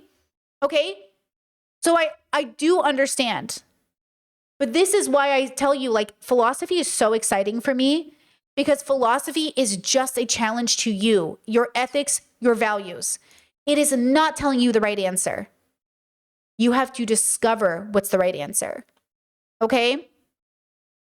Any thoughts on this? Let's see. Chat says, I'm going to go up a little bit. I'm going to go up. Okay, hold on. Oh my gosh, you guys wrote a lot. Okay, blue, easy, blue. Why would you want to live in a society of red buttons? The Forsaken button. I'm a blue button. Blue. Oh, this is about community trust. Blue. I simply have to believe that most people are good enough to make that choice. If not, oh well, I'd be dead. Yeah, and then, oh well, I'd be dead. Fuck it. I'd be dead. Who cares? Right? Team blue button. Oddly close. Effing edgelords. Blue for sure. Even if you survive the blue, people seem morally kinder. Okay, or what the Reds were arguing is the only people you'll be left with is Gryffindors. Ugh, people who want to be heroes. But I don't think so. I think you'd be with a lot of people. I think you'd be with a mix of people. And I think a lot of red people think they're an anti-hero, which is even worse. Honestly, I don't know which one I hate more, the hero or the anti-hero. Both of you are obnoxious and often male people because both of you are playing into patriarchy. So that's the problem with the red button people. They're like, imagine being with a bunch of edgelords. Ugh, you know what I mean? Ugh, right? Chet said we live in a red button world. LOL, I am pressing red. Some people did say that as well. Like the world is a red button world. I don't think that's true. But I do think that it's more true on the macro than it is true on the micro. Because I leave my house every day and I come home every day pretty safe. Or we go to work every day and we do pretty well. Like most of us live a pretty okay life, even if we're stressed. So I would say that probably indicates we live more in a blue world. But I would say the reds are definitely making life harder. Okay? Right? Let's see. Apparently eating vegan vegetarian is not more expensive. Like, that'd be something like that was just something people said and ran with it. Well, I also think the meat industries are making sure you believe that, right? So you can avoid even looking into it, right? Let me see. Yeah, I live streamed a genocide proves majority is red. Yeah, sure. Like a live streamed genocide is kind of psychopathic in a sense, but I think people feel like they can't do anything. You know, like people feel, listen, when you feel like you can't do anything, you won't. And listen, this is why I always say, like, just going back to like learning Croatian and stuff like that. Listen, I have the kind of brain that needs to say the insecure true part out loud. I am terrified. I might never get this. And if I never get this, what then? I need to say that out loud. And then I need to cry, sit with it, and then I need to do it. And then I need to prove to myself that I was capable of doing it. But I can't lie to you. I wish I could get up here and be like, oh my God, I'm going to fucking ace this language. Anyone who can't learn a language, you're just pathetic. Anyone who can't learn a new language and you move somewhere, you're stupid. Oh my God, learning a new language is so easy. But that's not my life. That's not my brain. It actually is an extremely terrifying experience and I fucking hate it. Except now I'm doing better with it. And after all of these years, I feel pretty good about it. But that's not my experience. And so I'm very empathetic to the idea that like, Brittany, I can't just change around my whole diet. I just found one that works. I can't just like start eating plant-based. I hear you. That's why I don't make a prescription. That's why I'm not telling you to learn a language. I'm not telling you to eat vegan or plant-based. I'm not telling you to do anything. Because when has that ever worked? When has it ever worked to tell people what to do? Never. The only thing you can do is show people they have options. And when they're ready, they can take the option. Okay? That's it. That's what it is. That's the point. Okay? And by the way, until you're ready, you're not going to get it. So again, even giving suggestions, it doesn't help my brain. I don't need anyone's help. I don't want anyone's like, oh, Brittany, this might help you. I've already thought of everything. I'm that autistic. I've already thought of everything. If I needed your help, I would ask. Once I figured out the right way to work for my brain, I got it, right? That's the problem with school as well. How many of us did bad in school? Because they didn't give you the option to learn in a way that actually works for you. They kept teaching you like, your brain doesn't work that way, bro. And that's why capitalism also sucks. Okay? So again, like when we have these conversations, I tell you what I'm struggling with so you know you're not alone. And also stop giving people suggestions unless they ask, because all you're doing is overwhelming them and making them feel worse about the fact that they can't use it. They can't do anything with what you're giving them. They're not ready. So that's why I don't agree. And that's why I don't go into people's comment sections. That's why I don't tell people to be vegan or plant-based, because I just know. And the same reason, by the way, the same reason I barely call out people about anything unless it's my job. Because I already know, like, until they're ready, they're not going to hear you anyways. And why am I wasting my limited oxygen for what? Just to make yourself feel better, probably. Because you're trying to be helpful, right? The road to hell is paved in good intentions. Remember that. Let's watch this recipe because this looks fucking delicious. An In-N-Out Double Animal Style is next on Make My Burger, where I veganize your requests. And I've made this one a bunch of times over the years. In fact, I taught myself how to make Tell me that doesn't look so fucking good. this at home way before going vegan, as I hated waiting in that mile-long drive-through line. The only thing that takes a while is the caramelized onions. However, if you're well-versed in munchy meal prep, you know you can make a big batch and freeze some for later. The sauce is equally delicious, as it is easy to whip up, as it's just a Thousand Island style spread. Now, In-N-Out uses 2-ounce patties, so I highly suggest you do as well, since this is crucial to getting it right. Otherwise, the burger is just way too tall and requires you to unhook your jaw. Likewise, make sure you use the right size buns and give them a dry toast too. Then grill and season your patties, and before flipping them, give them a squirt of mustard, top them with some vegan American cheese, a little squirt of water, and then cover to steam and melt. Then build your burger like so. Extra points if you can wrap it up, and then grab one of these peppers and enjoy. Oh, those are my favorite peppers. I love those peppers. Those chilies. That's what I'm saying, girls. That's what I'm saying. Here, I'll share the TikTok with the chat since you're asking. I'm telling you, bros. That's why. Okay, so every time I get hungry, I go to TikTok, I type in vegan recipes, and boom. And then I go home and I try to make it. I've tried to make this recipe multiple times and I've enjoyed it every fucking time. Of course, you know, you have to use your own products to kind of like, you know, because sometimes I don't have access to everything everyone has access to. I don't either, by the way. For the record, there are vegan products I will never have access to because I live in Croatia, but I still find a way to make it work. And that's the point. But yeah, TikTok, food ideas, that's where it's at. Okay, another Billie Eilish take. But Billie Eilish is right. She is. And if you have no idea what I'm talking about, there's a video that's going around of her in an interview where she said that eating meat is wrong and, you know, if you eat meat then you can't love animals, something like that. If you don't know, like, search it, it's everywhere at the moment. And yeah, she's right. I don't blame people for getting defensive though. Like, it makes sense, do you know what I mean? Like, if you've been doing something your whole life and someone tells you it's wrong, no, I don't want to believe that. Like, I'm not wrong. I care about animals. Of course I love animals. I'd never want, you know, my actions to contribute to animal. But no one wants that. No one does. And so when suddenly you're being told that, it's kind of like, no, that's not who I am as a person, which is understandable. I get it. Like, but the thing is, it's also not your fault either for a lot of people. Some people do know what happens in the industry and just don't care. But for people who don't know, which is the majority, because these industries have incredible marketing that makes it seem like it's this happy farm with, you know, cows running in a field and, you know, then it's like one bad day. But like, that's not how it is. Like 85% of all meat in the UK comes from intense farming practices, comes from factory farming. It is not fun, it is not great, and realistically, my view anyway is that we shouldn't use animals for anything, regardless of whether they're treated nicely or not. Like, they're not for us to exploit, they're for us to leave alone, not for us to take from. That's my own personal view on it, but we're specifically talking about eating meat because that's what Billie Eilish was talking about. I completely understand why people are defensive, I do, but some of the comments that I've seen are just actually ridiculous. I don't actually agree that eating meat is inherently wrong. I know exactly what she was trying to say with this. However, in the actual words that she used, which as we all know, if you're saying anything to a large audience, or even just like as a small creator, like I have found that some people will just take something you say and just run with it and twist it and try and make it about something else.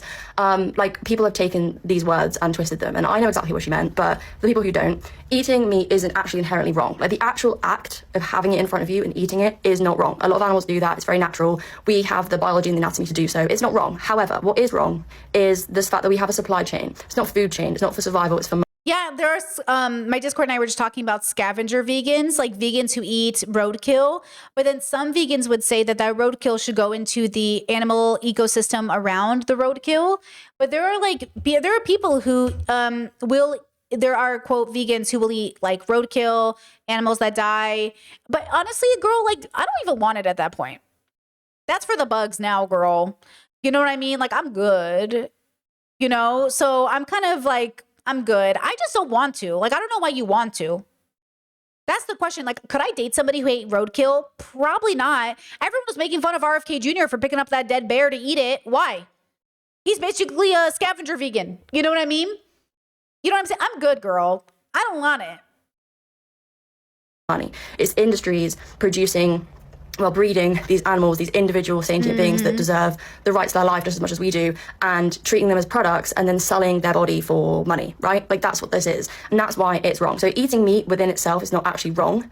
It's the fact that we have this supply chain where we exploit animals. And that's how the majority of people get their meat or their animal products. And I kept seeing the same comments over and over again. People saying stuff like, oh, why don't you go tell the lions that? Like, it's obviously a completely different situation. If you can't see that, then I can't help you. People saying stuff like, oh, well, you can love animals because I love my cat. Yeah, like, vegan arguments are usually like, animals also rape each other, but we agree we shouldn't be raping each other, right? Though we understand people will be raping. We do agree rape is bad, right? Now, you might say, Brittany, raping a human being is not the same as eating a chicken. It's called an analogy, you fucking idiots. I love you so much, girls. Do not make me take you back to school. Come on. In order for us to be philosophically authentic, we have to say it's an analogy. It's an example. It's an example to challenge your way of thinking. Come on now. So when you say like, okay, yeah, why am I against rape? If these humans were, why am I against the enslavement of humans, but not the enslavement of non-animal humans? You have to actually answer the question, because there are enslaved people right now existing. There are prison systems created to enslave people. There are innocent people sitting in prison right now. You have to really ask yourself the question. And this is why the world won't get better, because you're not actually answering the question, right? And I don't blame you. You're an animal on a planet. Maybe you don't know how to ask yourself the question, which is why we do philosophy, so we can learn how to ask ourselves the questions. But I still eat like bacon, whatever. Like that's not what she said. And this is exactly. Also, what if we took those billions and billions and billions and billions of dollars used to genocide other countries and use it to create lab-grown meat or ethically sourced meat or, you know, plant-based options? That's what I'm saying. Don't you see how you're being exploited by the meat industries? Don't you see, as a whole, we're not talking about the minority of communities that are engaging in meat consumption because they genuinely can't, you know, they don't have choices. We're talking about the majority of the world that more or less has a grocery store next to you. Do you live next to a grocery store? If you live next to a grocery store, you can be plant-based. The question is, why don't you go plant-based? That's up to you to answer. I can't answer that for you, and I'm not telling you to be plant-based. I'm saying, what's your reasoning? Okay, everyone else who doesn't live near a grocery store, fine. You don't need to be a part of the conversation. Bye. Leave. If you live near a grocery store, why don't you go plant-based? Now answer that question, right? What I was talking about when I say that people take people's words and then just twist them and run with them to like fit their narrative of what they want to be right. If you want to say that you love all animals, then it means you love all animals, right? Not just the ones. Not just pets, but animals. So do you love pets or do you love animals? Because I love my pet. I don't know that I love all animals. To be honest with you, I fucking hate mosquitoes. To be honest with you, I fucking hate bugs. I hate them. And I do squish bugs in my house. That's why I'm not vegan, because I do squish them. Okay, I don't like them in my house, and I don't want to just carry the silverfish and put them outside the house. Sometimes we get silverfish. I don't like them. Sometimes we get spiders. That's why I'm not vegan. Okay, but I do agree. Okay, that right. So like that's the challenge. The challenge is, I wonder if I'll ever become the person who doesn't squish spiders. Maybe, probably. You have a personal connection with in your house. It means you love and you respect all animals and their lives, right? And even though I know people are going to be like, oh, vegans ignore crop deaths. Like, we don't ignore crop deaths. We just understand that there are sometimes deaths that are not preventable right now, right? What we should be advocating for is better farming practices to be able to protect the wildlife when we are farming our food. Not just saying, oh, well, some animals die when we harvest wheat, so we may as well exploit billions of other animals directly. It's not the same thing. Stop with this argument. It's stupid. Now, okay, let me read some chats. It says, exactly, creating confrontation is not the way to go, but encouraging and not offensive for everything we want people to understand, but their own responsibility. Let me just tell you this. At work, I will be confrontational because that's kind of the platform. But in my personal life, I try to meet people where they are, but I also try to stand my ground very sternly. And I try to say, like, let's say I'm having a conversation with my brother who slaughters animals for his farm. It's a family farm, so just his family. It's not a business farm. And I say, yeah, I don't want to take the life of an animal. And he goes, well, God put them on the planet for us. I'd say, I don't believe in God. See how that's just the end of the conversation. But I didn't need to say like anything more than that. I just be like, oh yeah, I don't believe in God, remember? And he's like, oh yeah. Yeah, okay. And like, he doesn't care that I'm plant-based, by the way. He's like cool with it. But the point is that we don't even believe in the same reality. So why would I spend my time talking to him about being vegan or vegetarian or plant-based when he believes God put him on a planet? Like, I do not need to waste my time, girl. Like, he has 3 gay siblings and he's still homophobic. Do you know what I'm saying?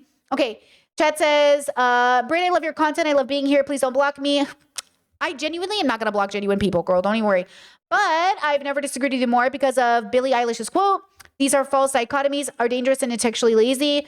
You can love animals and eat them. I get the sentiment behind it and where Billie Eilish is coming from. But to be human is to be flawed and contradictory. Yeah, I think you can beat your kids and love them. And I also think at some point, it doesn't matter if you love them, you're still going to prison.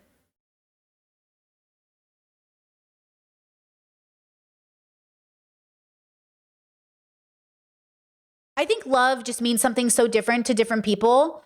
And so I agree with you. I do. I think people are flawed. I think your parents can love you and beat you. I think there's accountability that needs to be had, though. You know, we eat animals. We put them. Listen, if I treated Indiana the way farming treated their animals, I'd be put in prison for animal abuse. And that's what I want you to think about. Just think about that idea. Why do we allow factory farmers to treat animals in a way that if any of us individually treated them, we would be in prison? That's what I'm saying. Okay? If you learned I was getting Indiana pregnant as consistently as possible and milking her and drinking her milk, would you not think I was fucking crazy? Would you not think like I need to unsubscribe? This lady is fucking crazy. But you are more than happy. We are more than happy as a planet to consume the animals that are tortured that way because it's in a store and it's packaged nicely. Like, that's what I'm saying. It's so interesting what we can do individually and it will be like horrifying to people. But when we do it, it's like murder. It's the same thing about being a US soldier. If any individual, us, went into someone's house and bombed their house, we'd be in prison as a terrorist. But when the US military does it, when Israel does it, oh, all of a sudden it's for freedom. So you can bomb people's houses. You can kill whole families, but I can't? Oh, because you have a uniform on? That's what I'm saying. Like, it's unethical whether you have a uniform on or not. You having a badge doesn't make it okay. That's what I'm saying. I'm saying we are doing things that we don't need to be doing, that is causing unnecessary harm. And I also think unless you're willing to slaughter the animal personally, I think you should give yourself barriers. I think you should give yourself a challenge to say, why am I doing this? Again, I was tasked to kill a rooster because the rooster was killing other chickens and pecking the kids. And we decided we're going to kill the rooster. And I did a poor job of trying to kill it. It definitely suffered longer than it needed to. My brother came in quickly and and I was like, damn, it was really hard to kill that rooster. I tried killing other animals with my brothers and I just ended up getting really physically sick and almost vomiting. And I realized, you know what? I'm good. I'm not going to do this. Now, keep in mind, I still ate meat after those instances for like a few years after that. It wasn't even any of that made me stop eating meat. Even though I got physically sick at the processing of the meat, there were some times when I didn't. There were other instances where I saw sheep getting slaughtered, and as long as I wasn't doing it, I wasn't icked out by it. And then I could help process the meat just fine. Isn't that interesting? So again, like, it's all about challenging ourselves. That's what it does. Okay, check out this video. That doesn't sound right. Love dogs and still eat them? Yeah. Shoot the dogs and eat them. Yeah, it's a new business. It's quite controversial, but there is a market for it. What message do you think we're trying to send here? You're going to eat the dogs. Do you eat meat? I wouldn't eat the dogs. Why not? So we don't raise them as pets. They don't have names. This is number 12. Which animals do you eat? Everything but not dog. If you can eat a pig, then you can eat a dog. So, okay, the feeling that you have right now, just wait for 1 sec. We are vegan. We don't advocate for eating any animals. Cats? Do you eat cats? No. We don't eat any animal. So this is fake. It's a joke. And So look that dog in the eye, and next time you eat an animal, think about that dog. I'll probably stop eating pig. That will be progress. The feeling that you have right now is how we feel about eating all animals. If we wouldn't eat them, why is it okay to eat any other animal? The farmers say they love their animals, right? But then they kill them at the end of the day. So we're saying, well, we love our animals. What if we killed them? That's all Billy's trying to say. People always say, oh, I can't eat a dog. I love dogs. So the argument Billy's trying to make is, okay, so if you love dogs and that's why you don't eat them, are you saying you don't love cows and pigs? And then someone might say, yeah, I don't love those animals. Okay, indigenous people, native people, I actually have some TikToks to show you. I don't remember where it is though. They were saying, we do not see animals as meat. We see them as beings. Versus the lady that Elle was debating in yesterday's vegan episode, she kept saying, I'm sorry, animals are meat. Animals are meat. And she's from a farmer background. Do you see the differences in how they talk? Farmers say animals are meat. Indigenous folks are saying animals are beings.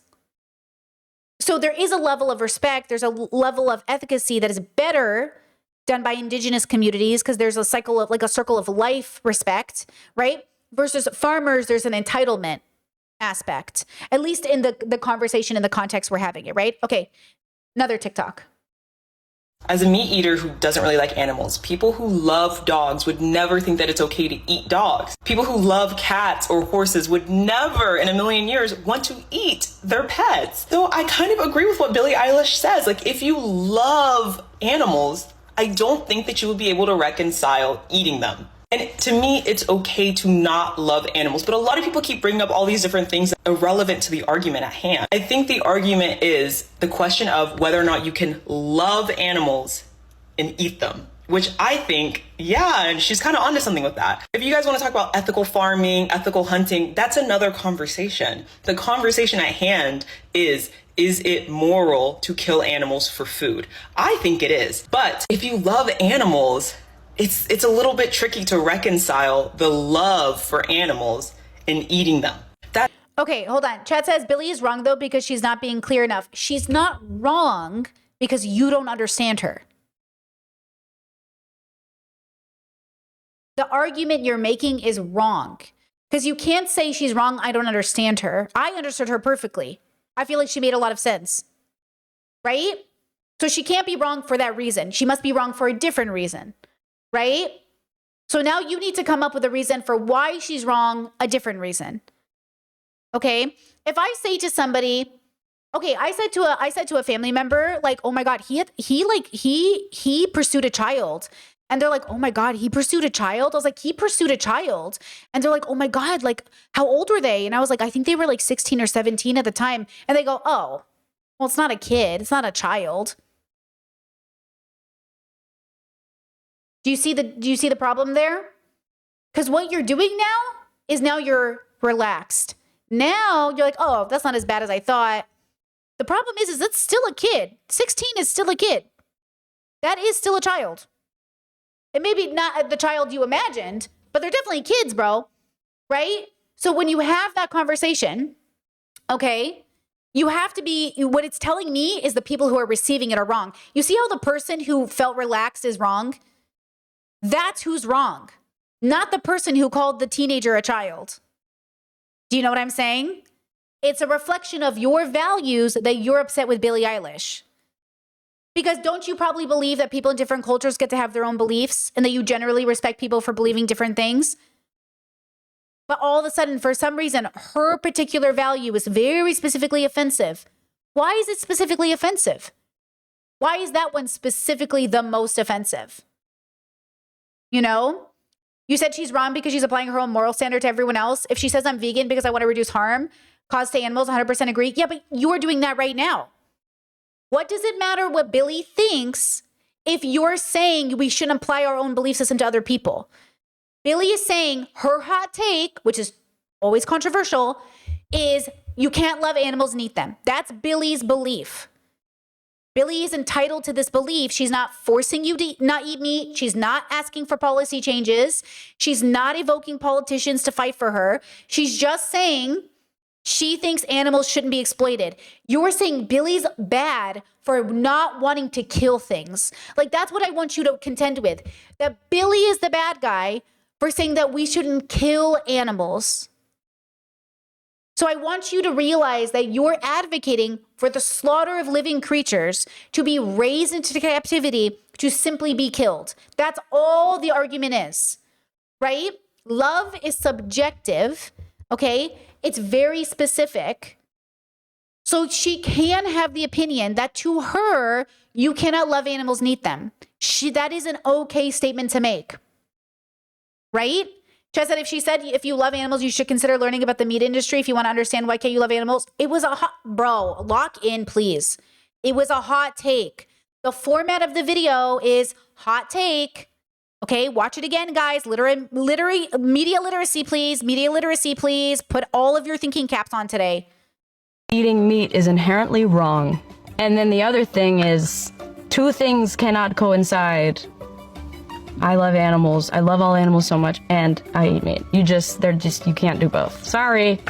You can eat meat. Go for it. You can love animals, but you can't do both. Okay? So again, this is a challenge for you, right? Think about why she's saying that. If can you love your children and beat them Answer the question. Can you love your children and beat them? Yes or no? Some would say yes. Some would say no. I would say yes. But if I tell you you're beating your child, if I challenge your culture, if I challenge the way you raise your children and I say that is not helping your child, I know you're doing it because you think you love your kids, but if you really loved your kids, you wouldn't hit them. And then you keep beating your kids, I'm going to assume you don't love them. Right? The reason people beat their children most of the time is because they think that's what love is. And I'm saying if we can confuse love for rape and physical violence, then what else are we confusing love for? Okay? That's what I'm saying. It's a challenge to humanity as a whole. Guys, the world cannot be the way it is. And if we're not all contributing, you cannot be the only good guy in the story. Because what you're saying is, I am good and I know I'm good and everything I'm doing is great. Except instead of saying, I wonder why Billy said that. I wonder what I think. Do I think that? Am I doing that? We are all complicit in the way that the world is, right? Okay, let me read some chat.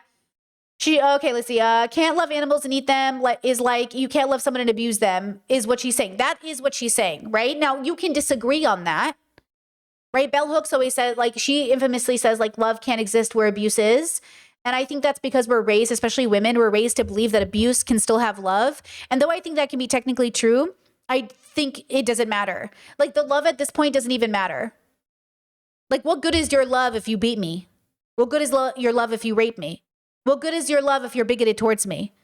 Like, what good is your love if I end up in hell? That's why you decenter Jesus, decenter religion, decenter patriarchy, and you realize, what good is your love if you only protect me against other men who rape me, but not you? What good is your love if you send me to hell for being gay? Like, what good is your love at that point if you're willing to slaughter me? What good is this love if you're going to eat me? You know? So that's why you have to, it's a challenge. That's why it's a challenge. Oh, do I love? Is this true? Is that honest? Okay. Next video. Eilish's take on veganism is so privileged. Doesn't she know that there are Native Americans that eat meat for cultural reasons? Is probably what I would say if I was a white woman who wanted to use somebody else's culture to try to justify my crappy opinion. Because just so we're all clear, 90% of the meat and dairy that we eat in this country comes from CAFOs, concentrated animal feeding operations. So more than likely, the meat that you go get from your grocery store is from one of these awful places. Do you know what CAFOs do to POC communities? Do you know how it pollutes their air and their water? Do you know how it destroys their local economy? Do you know how it brings health issues to the people that live in those communities? Gastrointestinal issues? Breathing issues? Have you ever thought about the workers in those CAFOs? How they're mostly Black and Latino, undocumented people.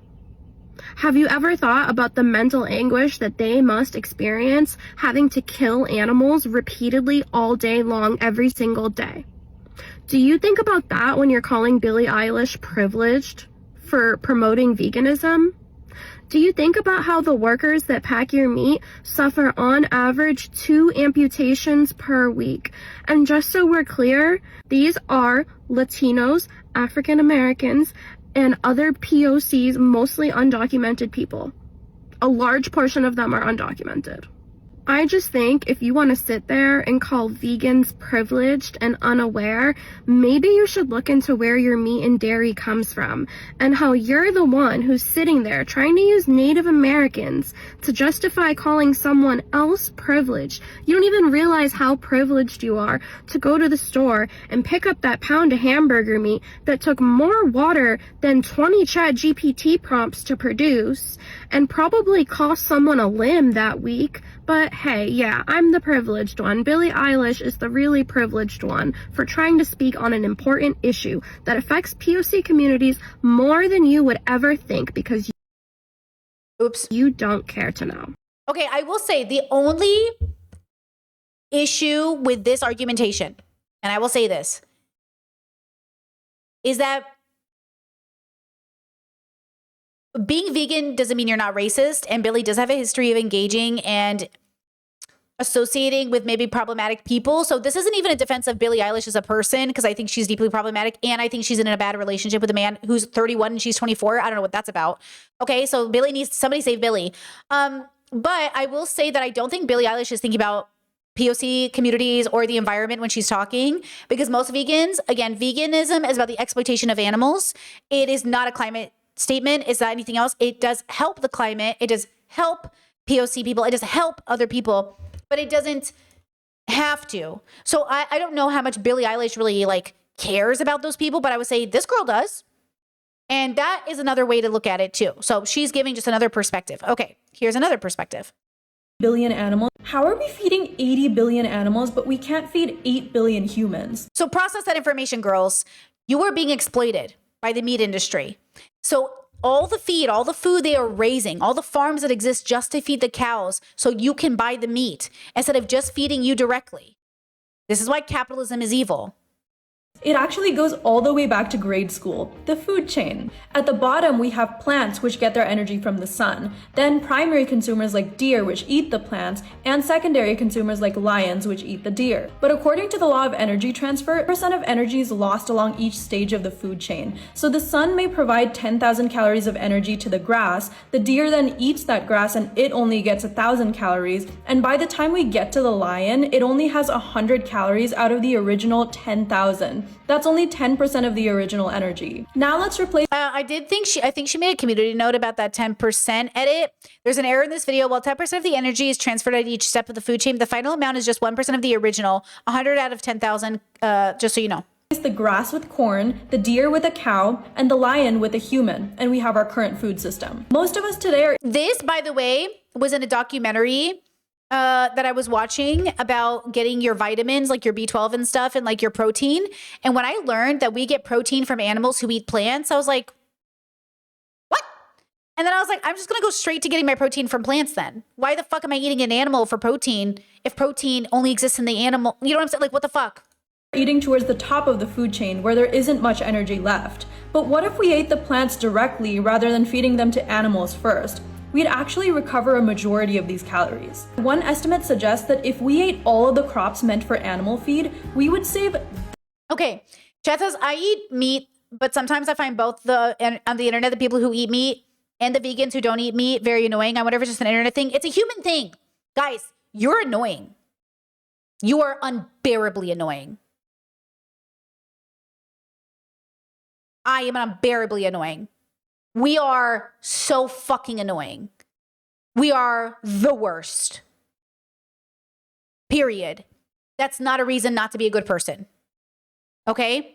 Like, just because people are annoying, that's why I say you have to do the good thing even if nobody else is doing it. You have to do the right thing even if people are annoying. We're all very annoying. Period. The end. This many calories. That's enough to feed 4 billion people or everyone facing world hunger today. Yeah. So one of the simplest ways. Also, the internet is a place people go to be like, the same internet conversations we have here are the same ones I grew up with having with my family. It's the same to me. The internet's no different than hanging out with my family. Everyone sucks because no one's actually challenging their own belief systems because it's too damn hard and it's a much more entertaining just to fight. To make our food system more efficient is to just eat lower on the food chain. Be like the deer. How are we feeding? Okay, I really like this process. This really helped my brain because I was like trying to bulk. I was like trying to build muscle. I was eating all of this like, you know, chicken and protein and stuff. And I was like, I saw this documentary during my 30-day vegan challenge. And I was like, wait, I can just get protein from plants? Okay. Now, let me tell you, sometimes mentally, I wish I could just buy chicken breast and call it a day. I do. Sometimes I'm like, that would just be easier. But then I remember, and my partner loves to point this out to me. He goes, you didn't even like chicken breast when you were eating meat. And I'm like, you know what? Touche. That's true. I like chicken wings. So like, even in my head, when I remember in my brain how easy it is to quote eat chicken, I didn't even like chicken breast. He was like, it wasn't like you were eating it. And I was like, that's a great point. That's a great point. And that's the other part too, is I think we think about, oh, if I could just eat this again, but you didn't eat it before anyways. When I was a meat eater and I ate anything I wanted, I almost never bought chicken breast. So, Ooh. 7 years of Oh, I like him too. Okay, what I eat in a day, 7 years plant-based. This is what I eat in a day, almost 7 years of being plant-based and prioritizing whole foods. I've been on a huge toast kick recently, so I've been starting my days with a multi-grain sourdough toast. This helps me have sustained energy throughout the earlier parts of my day. And you can't break the fast without hydration, so alongside it, I have this watermelon juice that I blended up with lemon, mint, and ginger. For lunch, I always do a bowl of some sort, but I had these leftover tortillas and chickpeas, so I wanted to go in with this easy That's the greatest skill you will ever have, is being able to look at your fridge and say, what can I make out of this? My mother used to challenge us. She'd be like, look in the fridge, or at least for me, she'd go, look in the fridge. What can you make from this? Look at all these things I can make from this. chickpea wrap. I started by making a quick onion and cabbage slaw, followed by steaming up some broccoli and frying off some tostones. I do batch cooking, so I have a lot of things left over. So I added some leftover Brussels sprouts and chickpeas to the pan to steam. Then I built out my chickpea wrap, which filled out the rest of my bowl, which I added some raw greens to. I'm all about balanced eating, and this hit every mark for me. Following on my one big meal, I always want to replenish on my hydration. For that, I'll either make a fresh pressed juice or I'll have coconut water, but today I opted for coconut water.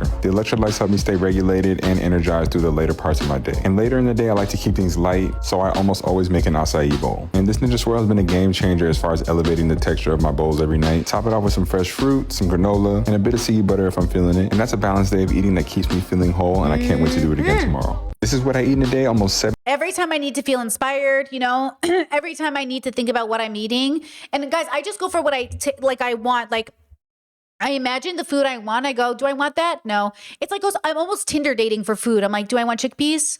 No. Do I want tofu today? No. What do I want? Do I want fries? No. What do I want? Like, what am I in the mood for? And then I find what I'm in the mood for, and then I go and I try to make that, or I look on TikTok to say, ooh, like, can I find a recipe for this, right? Now, if you're like me and you're also trying to beef up, bros, you're trying to beef up and you're like, you can't get protein from vegan diets don't matter, like plant-based doesn't matter. Let me introduce you to some people. How going vegan helped increase my physical performance. My name's Corinne Sutton. I'm a vegan bodybuilder as well online fitness coach. I've been vegan for over 11 years, and I'm going to tell you the truth. My performance has skyrocketed since I changed to a plant-based diet. When I was consuming meat, I did build some muscle. By transitioning more into a plant-based diet, some of the benefits that I found, my energy increased, my skin got a lot clearer, better sleep. And the best thing, my libido also increased. And since I've been vegan, I continue to build more muscle mass, especially as a bodybuilder who's won multiple shows and also a 3-time pro bodybuilder in multiple tested bodybuilding federations. With that said, if you want to start seeing results when it comes to training, recovery, go ahead and comment down below, new vegan. Love him. Okay, here's another girly. This is what eating a day is. Whoa! My ears got blasted. Someone who focuses on high protein but high fibre, nutritious food as much as possible. I've been vegan for 12 years and I feel like I've nailed my healthy balanced diet. Ooh, vegan pancakes. Guys, I have made protein pancakes every day for 2 weeks, right? I can't get over them. They're my new improved recipe. You'll find them on the app. Along with that is, of course, my daily protein iced coffee. Can't say no. Moving on, we have the crispy tofu sandwich. Now, I don't know if it's summer vibes, but the beans and toast is out the window and the sandwiches are in. I'm going through a real good tofu, cheesy pesto, jalapeno sandwich phase. Fresh fruits for snacks. And then this is a hack. Get a pizza and add your own, like tofu, extra cheese and red. That's delicious. Another example. Guys, he's really popular. This is what I eat in a day. The top vegan bodybuilder. Shakes usually start my day. Vega's my favorite. Seitan balls that I make pretty much every day. I also do these supplements, creatine and hormone optimizer. I have a burger. I get some kisses from Kitty. Drink my gallon of water, and that's how we do it. Let's go. Be sure to follow me for more tips on what I eat in a day. Hey, what's up, guys? Okay. And then look at this girly, and then I'll look at the TikToks. Some of you sent me some TikToks. Look at this girly. White veganism. Yes, fuck white veganism, but why do you guys keep bringing them up? How come every single time we try to have the conversation about veganism, reducing your consumption of meat and dairy, the animal agricultural industry, the exploitation of animals, the destruction of the environment because of the animal agricultural industry, you guys want to bring up white vegans? You guys claim to hate them. You claim that they're giving P.S. for those who are arguing like natty or not, look, bro, there's a whole gym bubble of competitive bodybuilders. They're mostly not natty. If you know anything about gym bubbles, most of the guys who are competitive bodybuilders are not natty. So whether you're natty or not doesn't matter. The point is that you can go vegan, right? You can be plant-based. because a lot of those gym bros are like, I can't get this physique unless I'm girl. Like, it doesn't matter. Okay. That's the point. Veganism a bad name and that they don't represent all vegans. Okay, so stop bringing them up. Why do you guys keep centering their voices when there are black, brown, indigenous vegans out there? There are Asian vegans. There are vegans all over the world. You guys do realize that a lot of vegan foods come from Asia, South America, Africa. There are poor vegans, there are disabled vegans, there are chronically ill vegans. Like, all of these excuses that people make. Exactly. So don't make an excuse, just explain the reason. And don't even explain it, right? Like, don't excuse it, have a reason why. Like, again, you don't have to be vegan or plant-based, but don't say, like, be clear with yourself. Because, like, again, guys, it's like when you date a guy who's an incel and he's like, women won't date me. No matter what I do, women won't date me. It's like, okay, you can keep telling me that, but like, you need to have a different relationship with why you're not dating. You know, it's like listening to anybody. Think of the group of people you don't like. Think of them. Think of a group of people you don't like who say they can't do something you want them to do, and then they'll give you the reason why. And doesn't it just feel like an excuse? So then be honest. Be like, honestly, I just don't want to do it. Or honestly, it doesn't work for me. Or honestly, I don't think it's wrong. Instead of, oh, I have to do it. Or this is just like everyone's doing it. Or that's just how the culture is. Or you know what I mean?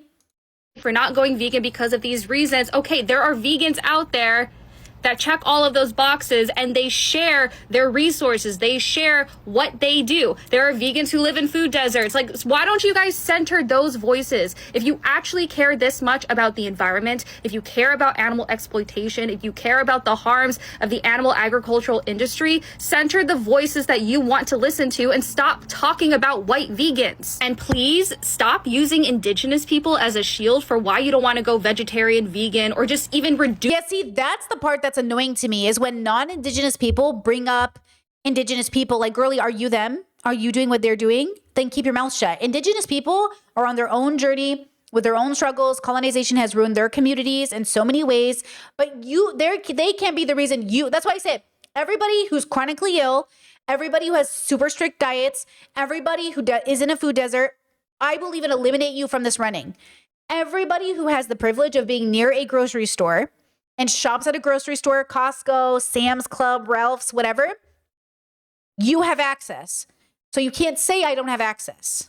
Reduce your meat and dairy intake. Y'all love to say, well, veganism is anti-indigenous when there are indigenous vegans out there. And last time I checked, it wasn't indigenous people that owns these big farms and corporations. It's not indigenous people that are factory farming, that are mass breeding animals, that are artificially inseminating female cows and separating them from their calves. It's not indigenous people that are tearing down the Amazon rainforest to make room for cattle farming and soy production for the livestock. If anything, it's the meat and dairy industry that is anti-indigenous. Not only because they're the ones that are using up land, water, emitting greenhouse gases into the ozone layer, exploiting and abusing their workers that are mostly black, brown, indigenous, and immigrants, but their treatment of the animals, mass breeding the animals, forcing them into cramped, dirty areas, artificially inseminating the female cows and separating them from their calves so that they don't drink their mother's milk. How is that an indigenous practice? Indigenous people don't do that. Y'all love to say indigenous people have a strong relationship to the land and the animals, and we care for the animals and we use all parts of the animals. Okay, but your meat is not coming from that. Your dairy is not coming from that. You're getting your meat and dairy from a grocery store, from a corporation owned by white. Okay, example. No ethical consumption under capitalism is for people who seriously struggling and feel like they have no choice. That could be true in a plant-based sense, right? The issue is when you see people that are wealthy, especially call themselves leftist, eating meat, engaging in climate non-consciousness, like not actually doing their due diligence. Like, that's like, okay, I am privileged enough to live near a farmer's market and a grocery store, which means with that knowledge and with me being at this stage of life, I've made the decision to be plant-based, right? My partner is not plant-based. I am not making a prescription. None of my family members are plant-based. Nobody in my life is plant-based. I, Brittany, because of my personal ethics and morals, which differ slightly in this category from my partners, okay? Because we're two different people who happen to be married, okay? And it's not a deal breaker for us, okay? Because of my personal ethics and morals, I make different decisions with how I consume, what I buy, how I travel, what I engage, you know what I mean? The question is, what are your values, your morals? How do you justify it? If you justify it, great. Okay, right? What, like, that's the question. That's the challenge. The challenge isn't to hold it over people's heads or to gloat like you're a bad person and I'm a good person. The idea is to say, oh yeah, why do we do? That's why I always say with Hassan Piker, I always go, I wonder what his real beliefs are. And I don't mean that as a Hassan hater. I mean that as a Hassan, like, I want to like him, but I don't understand what he believes. I just don't get it. I don't know what he's in. Like, this lady, I feel like I know exactly what she believes. She is so real and passionate, and she like has a reasoning, agree or disagree. I get it. When Hassan talks, I'm like, so what do you believe? Like, what do you embody? How does it show up in your life? What do you believe? Right? That's why I challenge myself to say, okay, Brittany, you say you love animals, but you do this. You say you engage this way, but you do this. You say this, but this. Okay, let me think about it. Maybe, do I believe this? Do I actually think this? And then I don't think in objective morality. So if you change your mind, you change your mind. That's why I'm plant-based and not vegan. But like, I don't believe in objective morality, right? Just as, do you think it will ever change for you? Is it being a deal breaker? I don't know. We talk about it openly as a couple. I don't think so, but I tell you this. I think, because I'm not icked out by handling meat. I'm icked out by cooking meat. I mean, I haven't done it in a while, but I'm not icked out by buying it. I don't have any of those repulsions. I will say this though. Because again, I'm plant-based, I'm not vegan, I'm plant-based, I'm not vegan. This is very important, guys. This is very important you process this information out loud. I am not vegan, which means I'm not gonna have, like, some vegans like can't even be around dead animals. Like, I'm not, you know what I mean? Okay. Maybe if I was vegan, I still wouldn't. If I was vegan though, and I hadn't dated my partner yet, I don't think I would date a non-vegan. But I'm not vegan. But if I was vegan before I met my partner, I wouldn't have dated them because they were not vegan, I think. But I'm not vegan, so. Billionaires. And these factory farms waste so much. They produce so much waste. They don't use all parts of the animal. They don't treat the animals with respect. But like, y'all don't want to think about that. And indigenous people are not a fucking monolith. Why do you guys bring up indigenous people? You're not indigenous. You don't support indigenous farmers. You don't support indigenous hunters. And not every indigenous person eats meat. And again, fuck white vegans. They're all the way over there. Who cares about what they have to say? Vegans, like the actual animal rights movement, the end of exploitation, they don't give a fuck about what indigenous people do. They're not talking about them. They're not talking about indigenous people who have to hunt because they don't live by grocery stores or because of, you know, the environment that they're in. No one is talking about them. But again, you guys love to center white vegans so bad. We are talking about the people who eat meat and dairy for every single meal, every single day of the week. Those who have the means to go vegetarian, vegan, reduce their meat and dairy intake, but don't. If you have access to a grocery store, if you have access to rice, beans, lentils, bananas, potatoes, frozen fruits and vegetables, any of these things that are way cheaper than meat and dairy, you can go vegetarian, vegan, reduce your meat and dairy intake. Y'all don't want to because it's inconvenient for you, and I need That's what I want you to be honest about. Y'all to be more honest about that. You like the taste of meat and dairy more than you care about the environment, more than you care about the animals. There was even a video. Which is, guys, just, it's okay. Just say it. That's what I'm saying. If that's your reasoning, I get it. I totally get it. Like, that's why it feels like weird to us. Like, just, you know what I'm saying? It's like, it feels that way when you talk to anybody. Like, you're comfortable enough that it's better to stay there than to do something different. That's why I say, like, it's very uncomfortable to challenge yourself. You have to change everything that you are. Like, it's very annoying. So not everyone, though, not everyone will have that experience. But if most people are having that experience, just realistically, And the same way that you order your Ubers, you order out, you don't save money, you don't live within your means. Like most of people who are spending, $800 a month on Uber, like you're not really trying to save money. You know what I'm saying?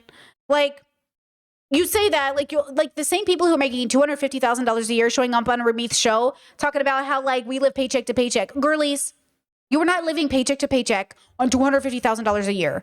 You know what I mean? And that's why I say, like, we live with cognitive dissonance. Like, human beings, if they believe the story they tell themselves enough, it's over. And that's it. Just, you got to be real with yourself and be like, yeah, like, I'm bad with money. $250,000 a year and I have credit card debt? Damn. And I have no explanation for that. You know what I'm saying? You have someone saying that, yeah, there's rice, beans, lentils, and stuff in the grocery store, but no one wants to eat that. No one wants to eat that. As if most of the planet isn't eating it. So again, it's just convenience for you guys. It's just all about taste and not because you actually care about the environment and the animals, or because you care about indigenous people or poor people or disabled people. So just stop making excuses and just be honest. So again, I'm not making the prescription, but I think there's something like, for most people, that's going to be the conversation. Same thing when you're talking to a guy who like is, feminists talk to men all the time and men will be like, women are like this and men are like this. And I'm like, or you could just like deconstruct patriarchy. And they're like, no, like that's what it sounds like to me. It sounds like instead of deconstructing the slaughter industry, instead of deconstructing the meat industry, you guys are like, I'm going to deconstruct everything else about capitalism except that. Are you anti-capitalist or not? If you're anti-capitalist, how could you not look at food production? That's why I question these leftists and why, I am a leftist, but I question why veganism is so triggering to leftists, because out of all the groups of people that should be empathetic to vegans, it should be anti-capitalists. It's your literal food. Your literal food. That's so interesting to me.